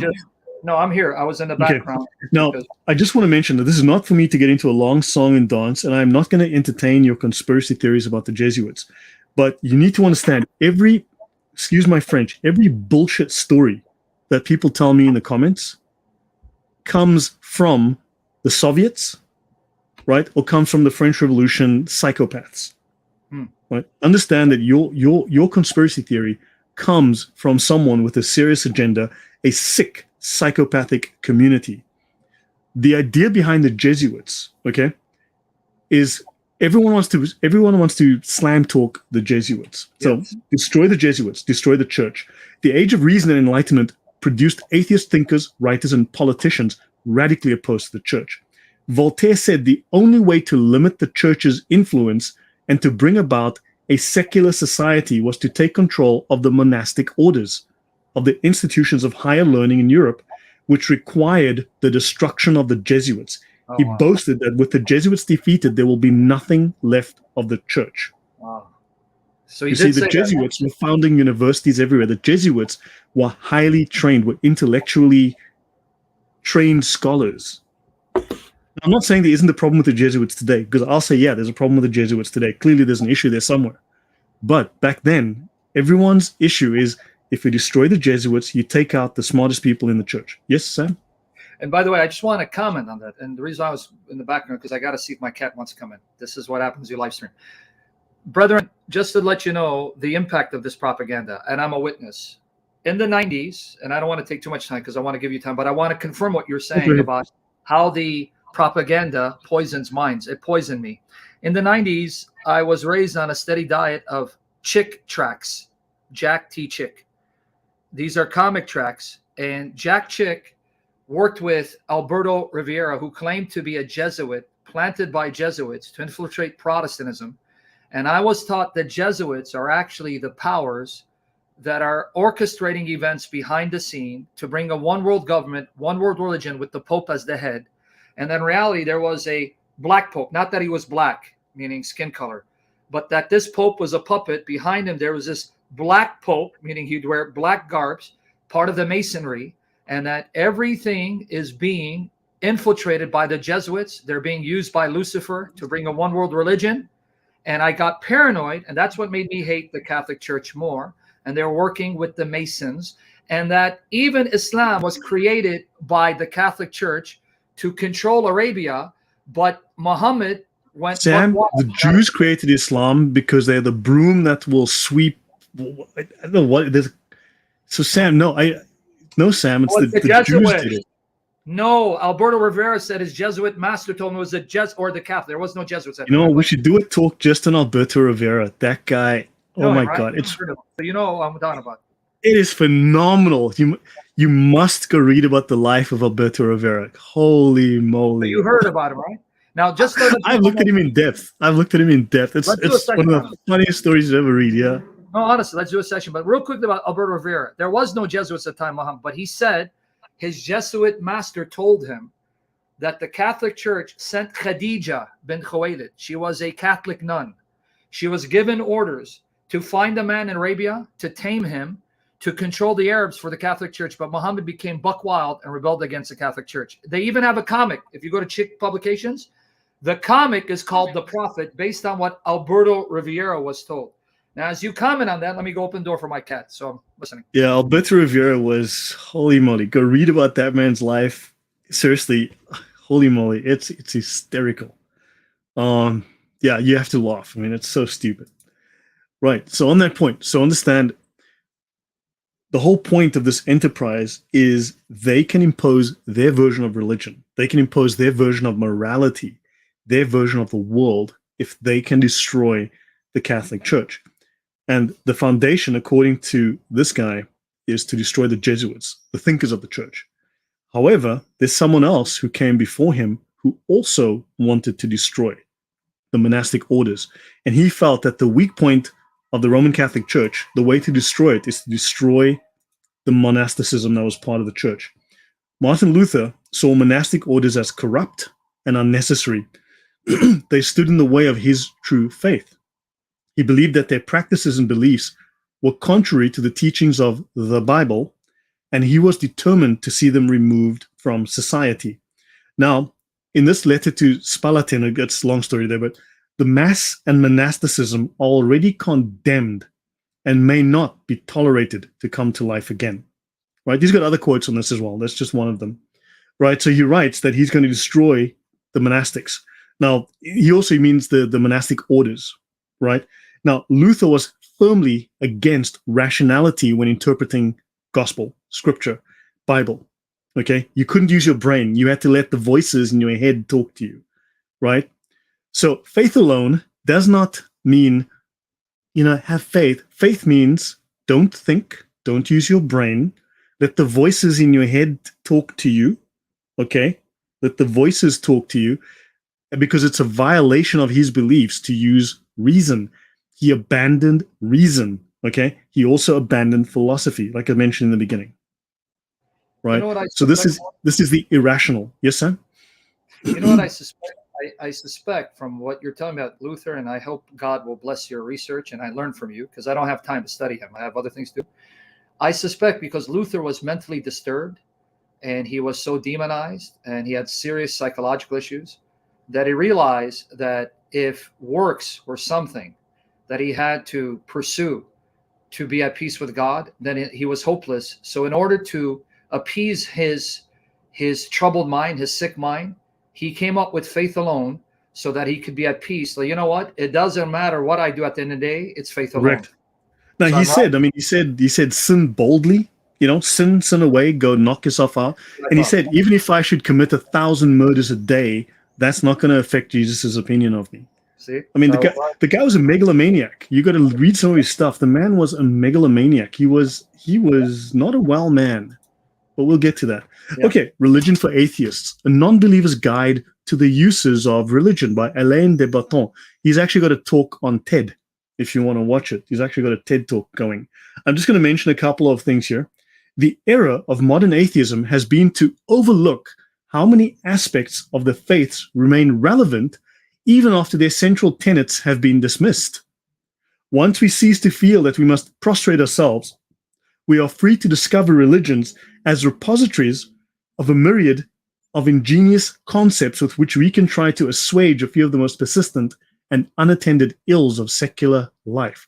In other words, let's not replace religion. Let's just take God out of it and reuse the religion for our purposes. The premise of this book is that it must be possible to remain a committed atheist and nevertheless find religions useful and consoling, importing certain of their ideas and practices into the secular. Okay, we are interested in ways in which religions deliver sermons, promote morality, engender a spirit of community, and we will have a selective reverence for religious rituals and concepts. Didn't we see that with the Satanists? We've seen it with the atheists. We've seen it with, and we will see it with all the secular guys. They all want to rip off the Catholic Church. They all want to rip off religion, but they don't want to obey God. None of them do. See, so atheists steal from God, quite bluntly. Exactly. Right? Over and over, you'll see this, yeah? Exactly. So let's have a quick look at Jean-Jacques Rousseau, the first man who fenced in a piece of land and said, this land belongs to me. And he found people naive enough to believe him. That man was the true founder of civil society. In other words, he was a right bastard. From how many crimes, wars, and murders, from how many horrors and misfortunes, might not anyone have saved mankind by pulling up the stakes or filling up the ditch? In other words, if you didn't own anything, there'd be no theft. If you had no guns, there'd be no murder. If you had no property, there would be no laws about property. No one would own anything, and therefore no one would be jealous of anybody, and there would be no crime in the hearts of men. You see? So, and crying to his fellows, beware of listening to this impostor. You are undone if you once forget that the fruits of the earth belong to us all, and the earth belongs to nobody. See, this is Rousseau, one of the great thinkers of the Enlightenment, one of the greatest minds to ever live. The man was a socialist. He didn't want you to own. You will own nothing, and you will be happy. That's the World Economic Forum. Sounds familiar, son? What's happening? Yeah, it sounds exactly like the agenda today. Wow. And it's sadly, it's spreading fast like cancer. May God save us from it. Yes, you will own nothing and you will be happy. Atheism, you must understand, atheism and socialism, atheism and communism are two sides of the same coin. They are integral to each other. They cannot be separated. If you're an atheist, effectively speaking, you have embraced communism, whether you admit it or not, because the doctrine of atheism is communistic and satanic. Robespierre would quote passages from The Social Contract, right, which is Rousseau's book. Now, Robespierre, I mentioned Robespierre Mohammed, right, the big-time murderer of the French Revolution, the creator of the cult of reason.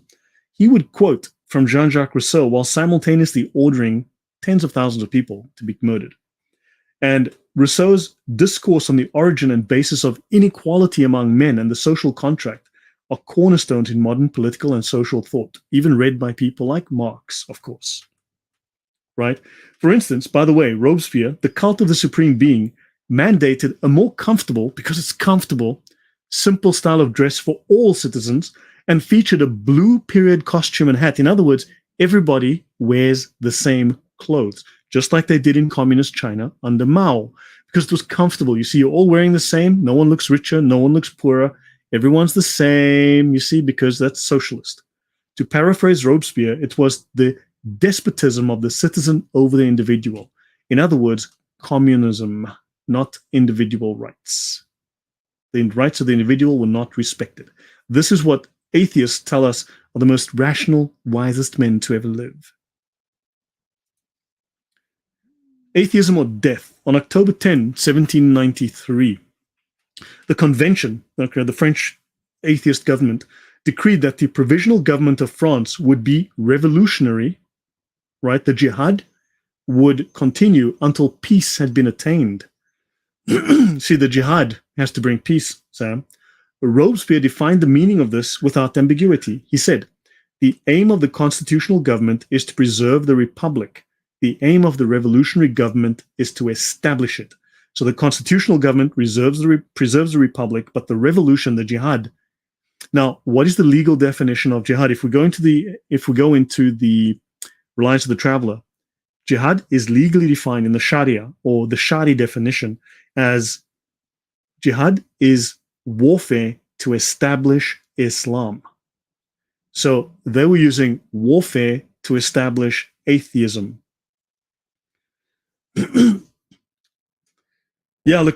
Whatever.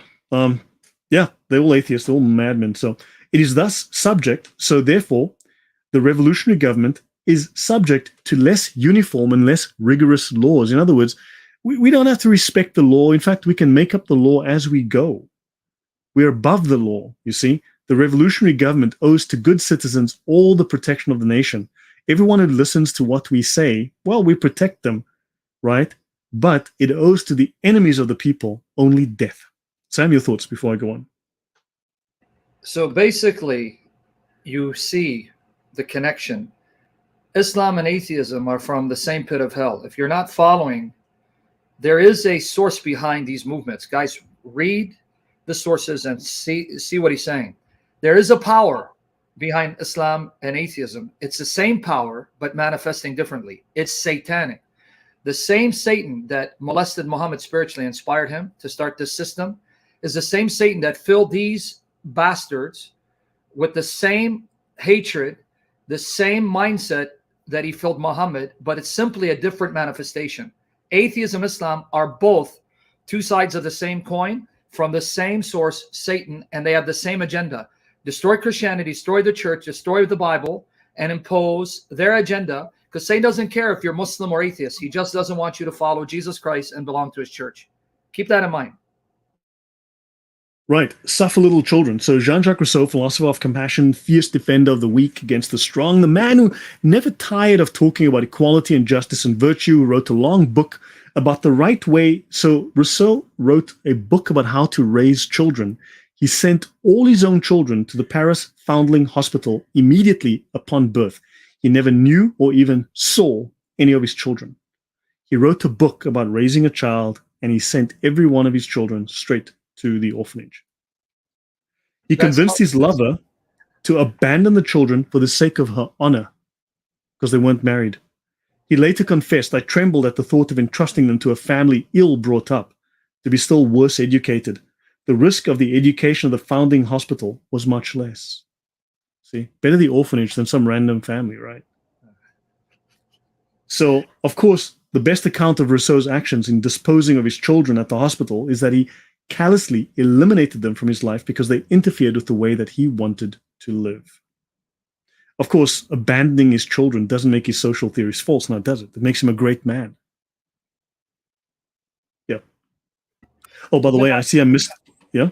Isn't it ironic, a guy who's talking about family, who it's like a homosexual trying to teach people about heterosexual intimacy and how to make the most out of it. Yeah, but anyway, go ahead. Yeah, it says here, sorry, I didn't fix the slide. I need to fix this. But Rousseau teaches a form of moral sense theory that makes conscience the sole and infallible voice of what is right and wrong. Okay, so let me actually just lift this up so we can read it. He espouses a form of moral sense theory that makes conscience the only voice of right and wrong, your conscience. So if you've got a crappy conscience, well, if your conscience says, diddling 5-year-olds, that's good, Muhammad, go for it. Well, your conscience spoke, right? Rousseau's moral view can be summarized in 8 points, but A being, all the morality of your acts is in the judgment that we ourselves pass on them. This seems to be subjectivism. This is. So the morality of your action is the judgment that you pass on it. Well, I think it's okay to steal. I don't have a problem with it. Great man. What do you think, Sam? Dude, he even makes Muhammad look like he's this evil, wicked, deviant because of how moral this guy is, man. I'm now about to sign up. You just convinced me I'm in the wrong religion, dude. I'm going to be a socialist atheist. What great value and virtues. Fantastic. So let's look at John Adams, the founding father of the US, the second US president. He's a founding father. You have rights antecedent to all earthly government, rights that cannot be repealed or restrained by human laws, rights derived from the great legislator of the universe. He's talking about God. He's saying that your rights come from God. God has enshrined these rights into the structure of the fabric of the universe. Atheists deny this. Now, at some point, I want to finish a presentation on the Christianity, the Christian belief of the founding fathers, and of the... That would be great. Because the stories, the falsehoods about this is just crazy. They're trying to turn them all into atheists or socialists or something. Yeah. Yeah, I've got a lot of notes on that. I just need to finish it, but I've already... Yeah? That would be great, because what I was told about, at least Thomas Jefferson, he was a deist, that's what they say. And in his Bible, he removed every mention of Jesus's miracles and virgin birth and just ended. That's not true. There's that whole story about the Bible is a lie. That whole story is a complete fabrication. The facts are different. You see, that's why we need something like that, because that's the propaganda that Thomas Jefferson's Bible. He was a deist who didn't believe in the supernatural, part of the Masonic Lodge, which I don't know how evil and infiltrated was at that time. So it would be good to have a corrective with the facts. Now, I'll do that at some point. Okay, so let's look at John Adams. Let's look at his view. Now, remember, there was the American Revolution. So the reason I bring this up is you had the French Revolution, which was godless, atheist, and extremely violent. And as you saw, perverted, perverse. It was crudely violent in the extreme, right? And yes, nihilism is the epitome of atheism. That I believe is true. So let's have a look. So let's look at the American Revolution. John Adams believed in liberty. He advocated for the rights or property, that is the content of American liberty, and whose defense is the central reason our government was instituted. The exact opposite of Rousseau, you see? He defends, the American government defends property rights. Socialists do not. They're Democrats. He said liberties are not the grants of princes and parliaments. They come from God, which is obviously not a Christian statement at all. The moment the idea is admitted into society that property is not sacred as the laws of God, and that there is not a force of law and public justice to protect it, anarchy and tyranny commence. So hence America is, according to John Adams, on a slide into tyranny. If thou shalt not covet and thou shalt not steal were not commandments of heaven, they must be made inviolable precepts in every society before that society can be civilized or made free. Thou shalt not covet and thou shalt not steal.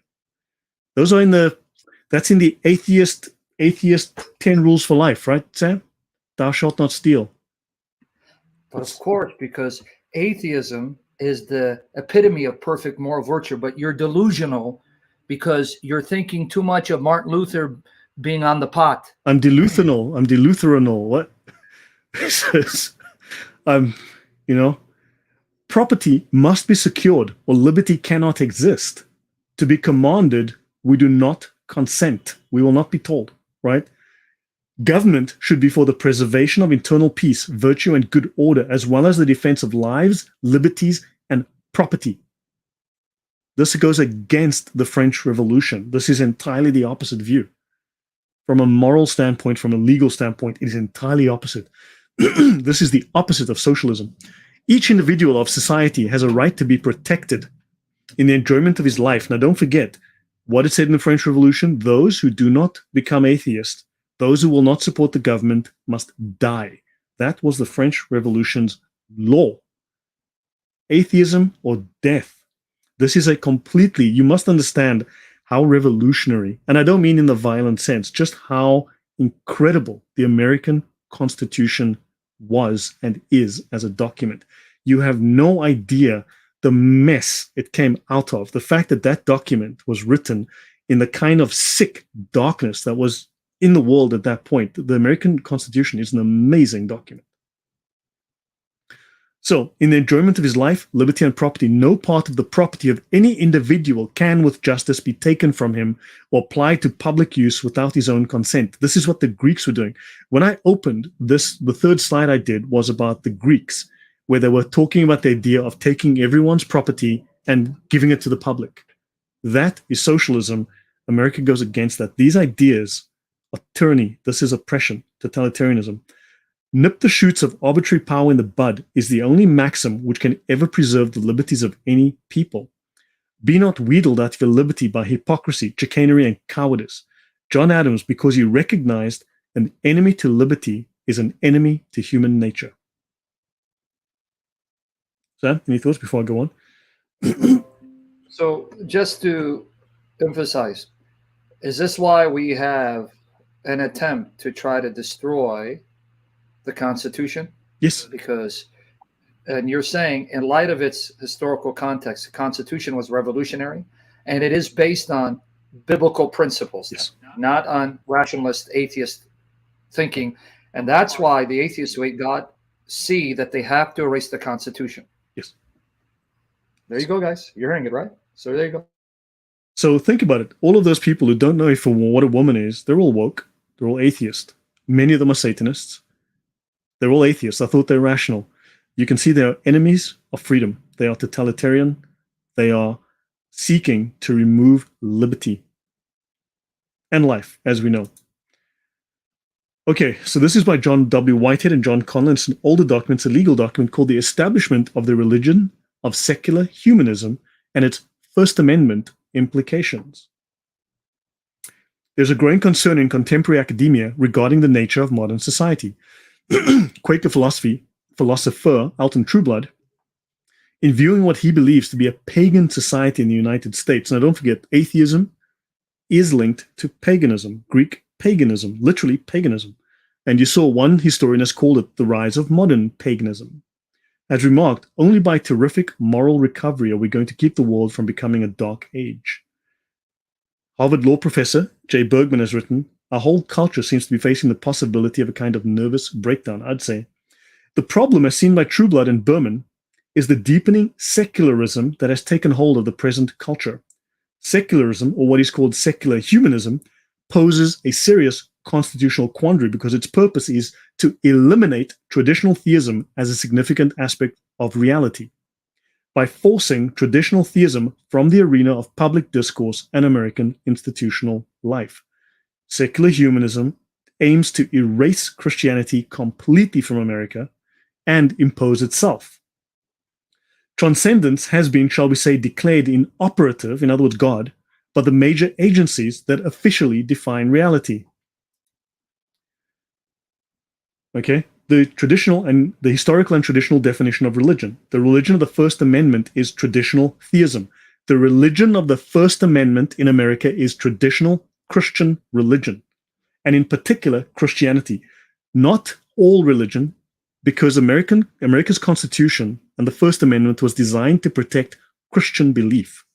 Justice Joseph Story, a leading Unitarian of his time who served on the Supreme Court from 1811 to 1845, has said, probably at the time of the adoption of the Constitution and of the First Amendment, the general, if not the universal sentiment in America was that Christianity ought to receive encouragement from the state, so far as was not incompatible with the private rights of conscience and the freedom of religious worship.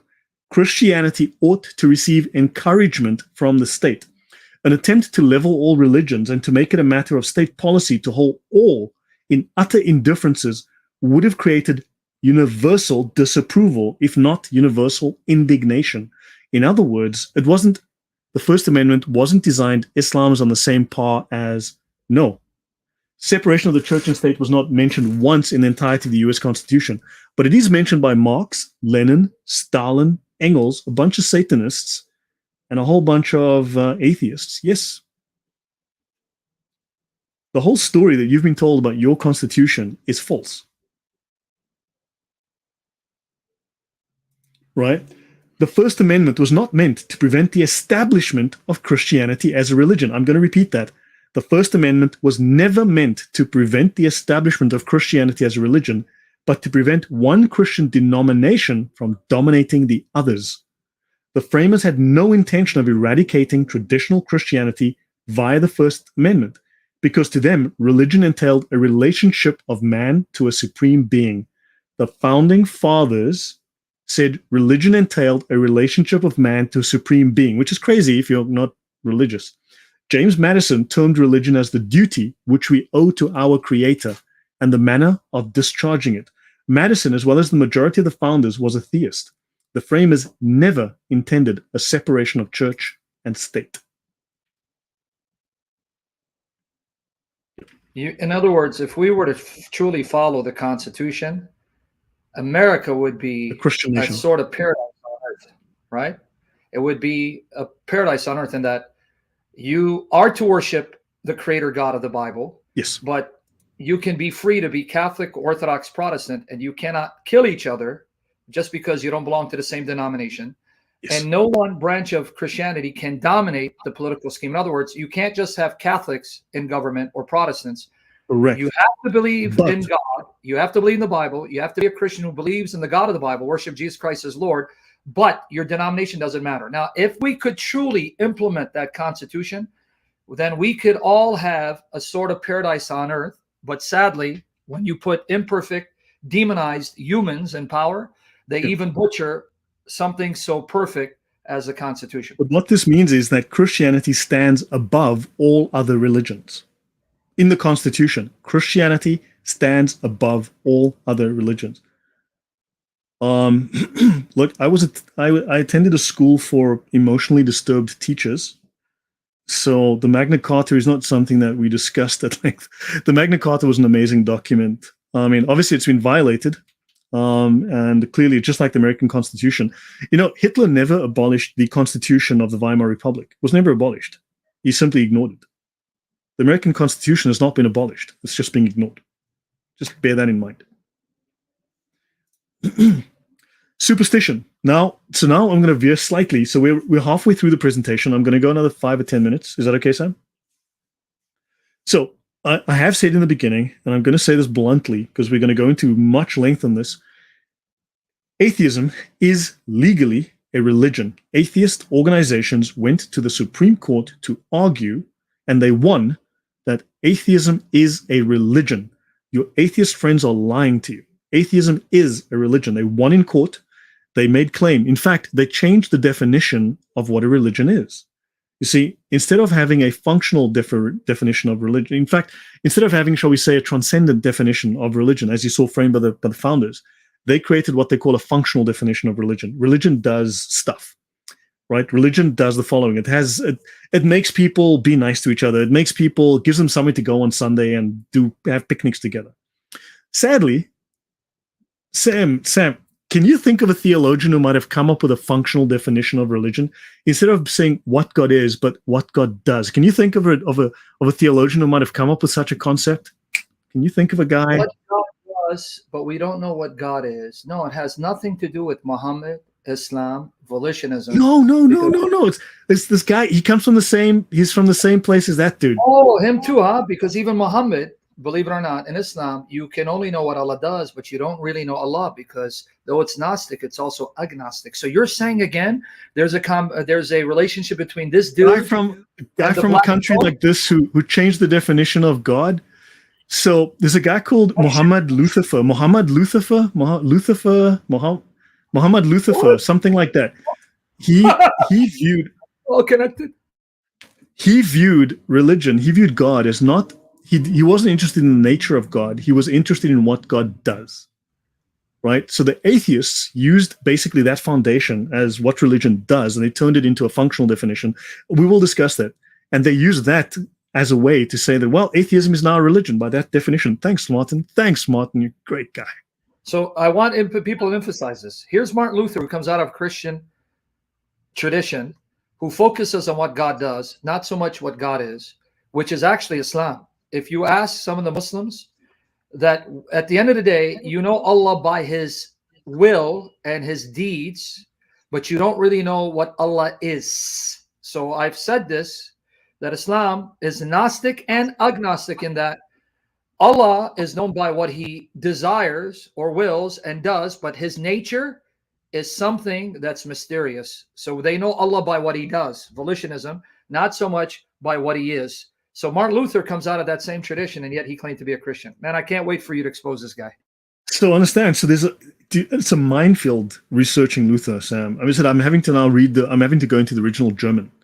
My German is not terrible, but it's not that great either. Of course, people are going to say, well, you see, Lloyd doesn't speak perfect German. So therefore, nothing he says can. Man, seriously, whenever I quote Luther, that's a Jesuit fabrication. That's a Catholic conspiracy. It's like, whatever. Okay, so superstition. Okay, socialist. Okay, humanism also went to court. Humanism, secular humanism, is a religion. I need you to understand this. The founders of secular humanism called it a religion. It was specifically created as a religion. The founders all said it's a religion. It went to court to prove its case that it's a religion. It's a religion. And they say, well, you see, I'm not religion. I'm a secular atheist. I'm a secular humanist. When I was on with Nuria Khan, and she's a lovely person, but when it comes to her bringing on guests to talk about Christianity, the people that she brings on are just. Who is that again? Who? Nuria Khan. Khan. I was on with her. Yeah. She's an atheist. I think she was a Muslim, became an atheist. She says, look, I'm not religious. I'm a secular humanist. The problem is secular humanism was founded explicitly as a religion. I hope you reach out to her, because you did a great job on her show, but I hope you can influence her show that she left. No, because she brought a guy on to talk about atheism. She never invited me back after she brought on a guy to talk about Christianity. and the guy was talking about the Nag Hammadi scrolls, all the Gnostic scrolls, and he was calling that Christianity. I was like, and then I said a few things about atheist history, and then I got banned by the mods, and then I got blah blah blah. So superstition, a belief or practice resulting from ignorance, fear of the unknown, trust in magic or chance, and of course we know the French Revolutionaries. All of these guys were into their magic. So superstition is a notion maintained despite evidence to the contrary. So therefore, Voltaire was superstitious. Okay, so basically, it's belief that is not based on reason or scientific knowledge. So therefore, these atheists were not scientific whatsoever. All of these can be accurately ascribed to atheist humanists. These claims here, as we've shown, right? Now, Churchill, Madison, and Lincoln. Socialism is the philosophy of failure, the creed of ignorance, and the gospel of envy. That's Winston Churchill. The vice of capitalism is the unequal sharing of blessings. The virtue of socialism is the equal sharing of misery. In other words, shortages will be equally divided amongst the poor. Right? Now, let's have a look here. According to James Madison, the US Constitution is intended to provide equal protection to unequal abilities, but now we have equality, which is socialist equality. This is what Abraham Lincoln meant when in 1864 he wrote to the Working Men's Association of New York that property is the fruit of labor, property is desirable, it is a positive good in the world. That some should be rich shows that others may become rich, and hence it's just encouragement to industry and enterprise. This is based on biblical teaching, as much as they will. Oh, by the way, Abraham Lincoln, everybody knows, was a vampire hunter. Just so you know. Don't let anyone tell you otherwise. And by the way, it was he was a plant by the Jesuits, according to Alberto Rivera. Just kidding. Just kidding. Yeah. So, who wrote these words? Worlds I would destroy forever, since I can create no world, since my call they notice never, coursing dumb in magic whirl. Feelings, 1836. Who do you think wrote that? I would destroy all worlds forever because I cannot create a world. No one listens to my call, and here I am in my magic spell, in my magical vortex. Heaven I have forfeited, I know it full well. My soul, which was once true to God, is chosen for hell. The Pale Maiden, the Ballad, 1837. Who wrote that? Well, I mean, notice he can destroy a world but can't build it. But man, that last part hurt me. Let me read that again. Thus, heaven I forfeited, I know it full well. So he's admitting there's a heaven. My soul, once true to God, is chosen for hell. So he's admitting there's a God. He deserves hell. I don't know. I'd be shocked. Whoever said this is like he's a Christian. No, he's a Christian, Sam, because he's a Christian. He didn't forfeit heaven and give up his soul. And what the hell? Yeah, now you got me curious. Who is this? Okay, let's try again. How so? I plunge without fail my blood-black sword into your soul. Thou, that art that God neither wants nor wists, it leaps to the brain from hell's black mists, till heart is bewitched, till sense is real. With Satan I have struck my deal. Satan chalks the signs, he beats time for me. I play the death march, fast and free. The Fiddler, 1837. Who could have written this? So wait, is this the same Fiddler when they say the Fiddler on the Roof? Is that where it's coming from? No.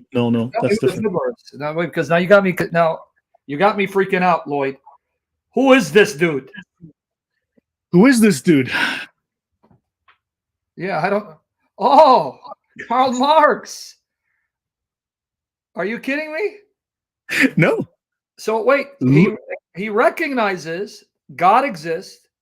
There's a hell. There's Satan, and he recognizes he sold himself to Satan, and he recognizes this.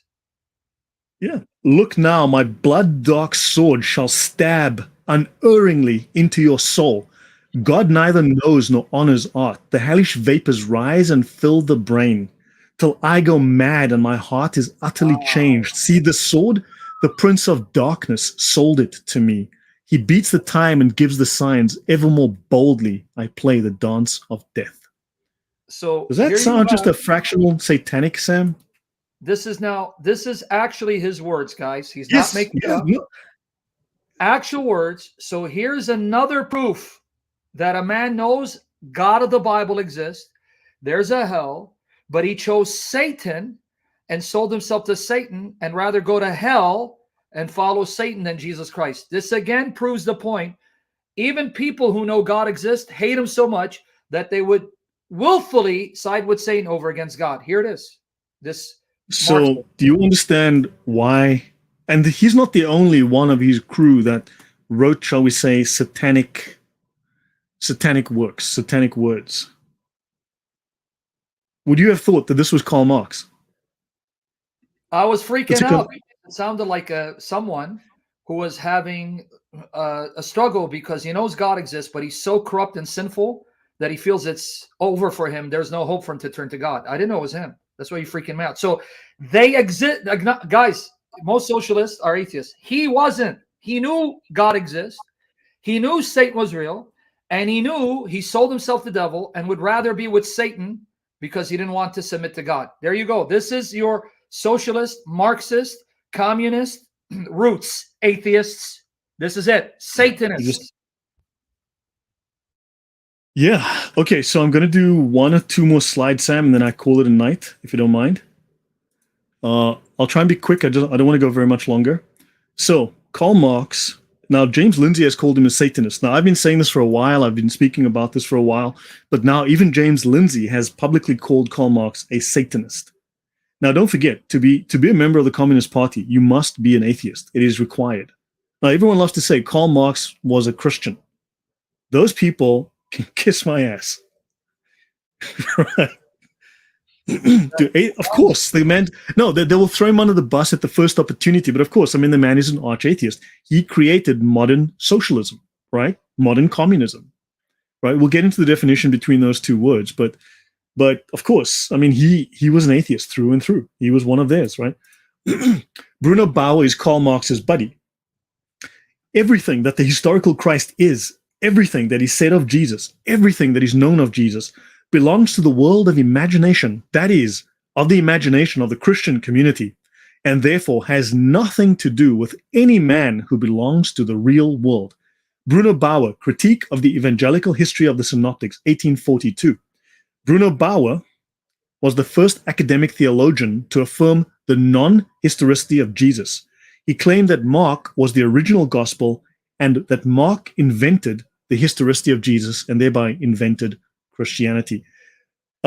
Oddly enough, Bruno Bauer was a good friend of Karl Marx and mentor to Karl Marx.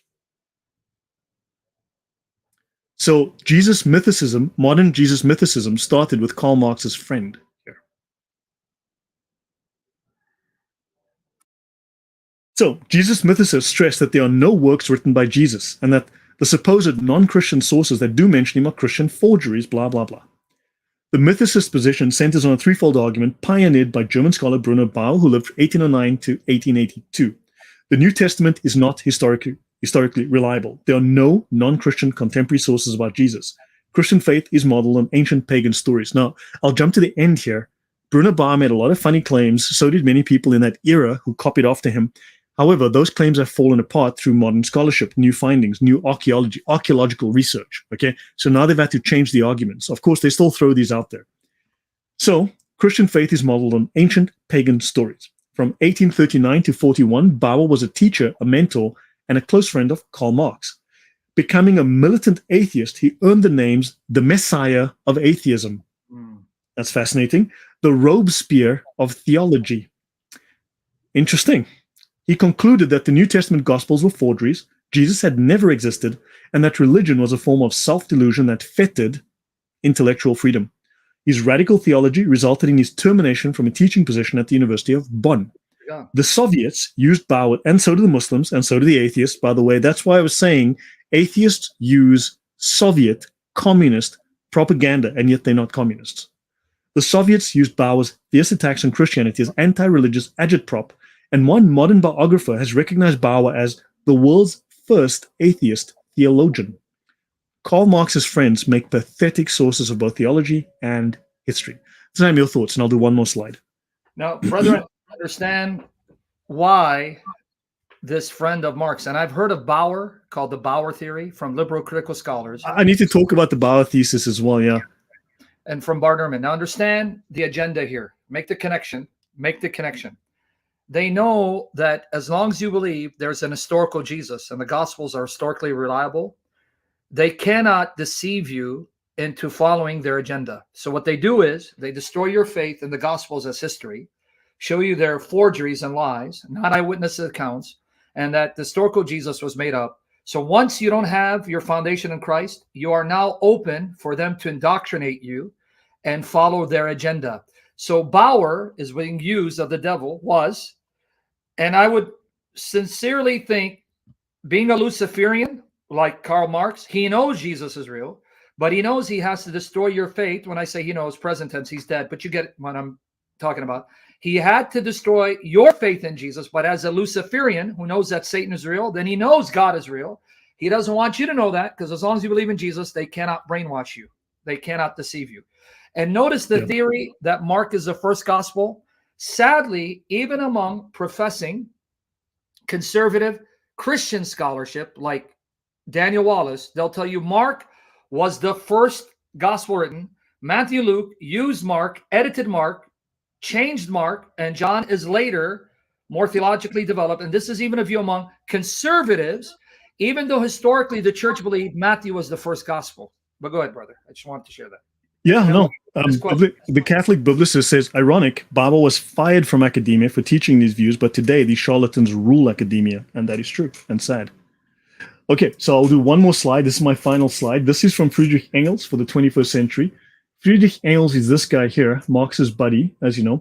They wrote what was called the Communist Confession of Faith, because when you're a Catholic, you have, look, I'm not a Catholic, so I know everyone tries to tell me I'm Catholic somehow, but I'm not. You have the Confession of Faith, right? So this is your catechism. So they wrote something called the Communist Confession of Faith, right? And then when it was due to be published, Engels went to Marx like the day before and said, hey, look, calling it the Communist Confession of Faith would look religious, would make it look like you've ripped off Catholicism, which was the case. Can you change the name to make it something less religious? So they called it the Communist Manifesto.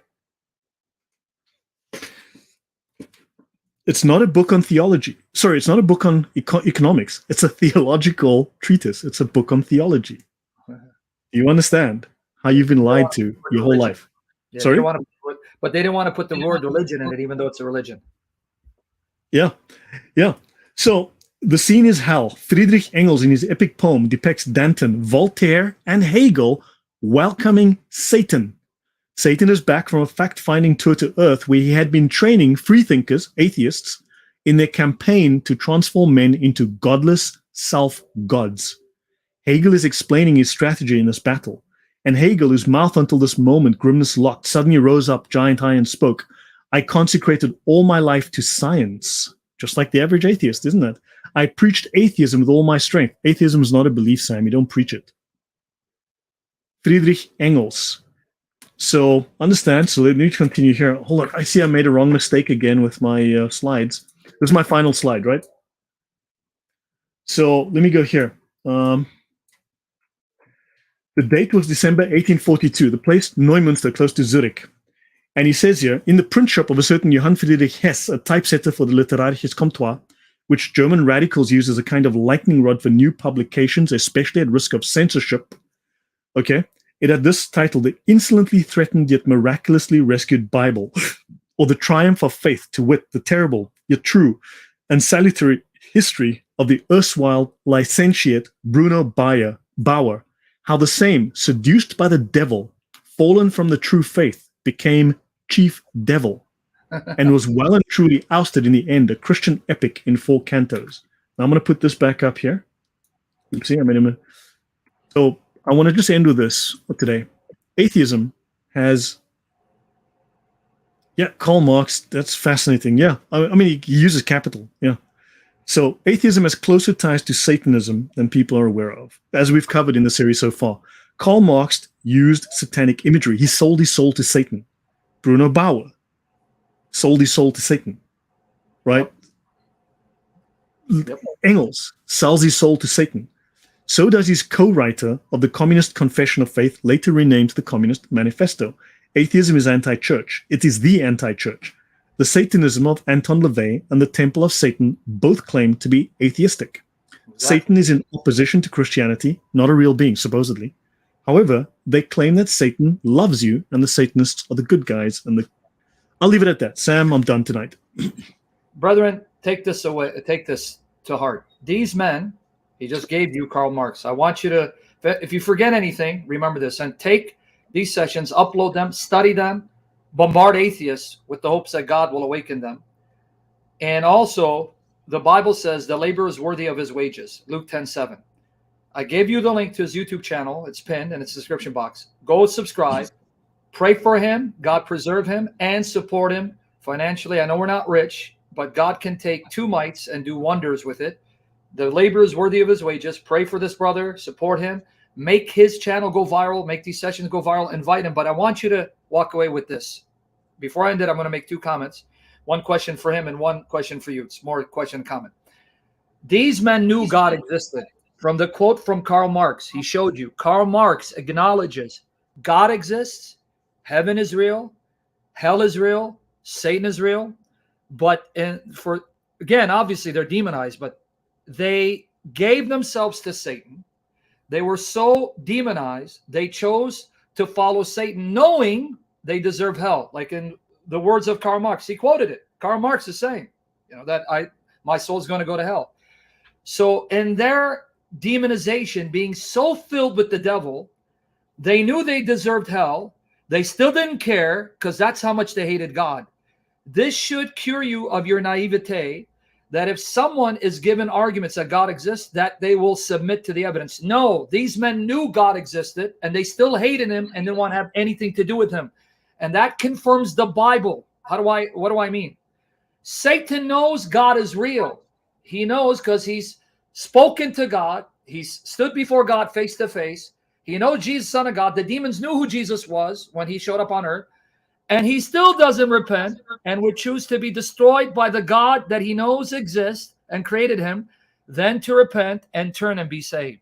Don't be delusional. Not everyone wants God.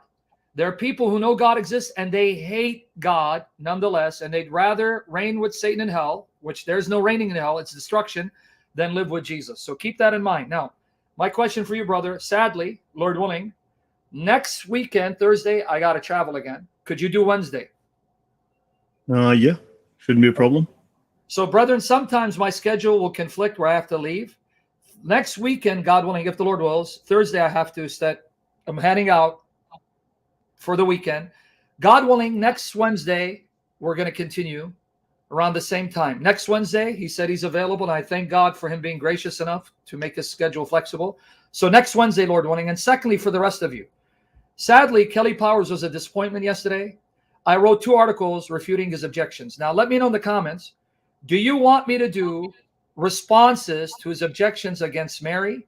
And if so, the first part will be today in about 2 hours. So are you guys on board with me going live 2 hours from now, God willing, refuting Kelly Powers' objections against Mary that I thought we were going to engage, but you can see he was not equipped. So if yes, put a 1 and I'll schedule it. So 2 hours from now, we go live if the Lord wills. Now, brother, any final comments? We're done. No, I mean, look, just remember that we showed how Satanists claim that Satanist doesn't exist. It's like Satan has nothing to do with Satanism. Nothing to do with Satanism, nothing to do with Islam, nothing to do, whatever, nothing to do with, Nothing. Yeah. Nothing. Isn't that fascinating? Yeah. I think the problem with you, Lloyd, is you haven't spent as much time on the toilet constipated like Martin Luther. That's what I think. Look, so your brain, yeah. you're not thinking rationally. So guys, I mean, I have to be very careful with the things I say here. And when I'm not sure of something, I think I try and say, look, but I'm bringing evidence that also leads to a point if I don't have anything definitive. So hopefully you see that the work I'm showing, these are legitimate sources. These are books. I'm not just making up stuff. I'm quoting you articles, yes. and mostly I'm doing screen captures. Glory to okay. God. And these are all factual things. Why were we not taught this in university? I have to ask, why were we not taught this side of it? Why are we given half quotes? Why are we being lied to? So understand, atheists don't have a leg to stand on. Atheists are satanic, totalitarian, and they are communist. Let's be blunt. Let's be honest. They are also religion. They also want to replace Christianity. All of them are fighting. So look, take the facts, fight back. Amen. Information is power, I think. Hallelujah. And brethren, honor this man by praying for him, supporting him financially. And you guys with YouTube channels, invite him. We need to, I'm not kidding. Invite him. We need this material to go viral for the glory of Christ. And as long as I have breath and health and holiness and I don't fail Jesus and I have a channel, my channel will be his platform so that the Lord will exalt him for his glory. So I appreciate you, brother, and I appreciate it. So yeah, thank you guys. So next Wednesday, God willing. All right? Okay. So see you guys in 2 hours. Refuting Kelly, God willing. So God bless you. Christ is risen. Risen indeed. Take care.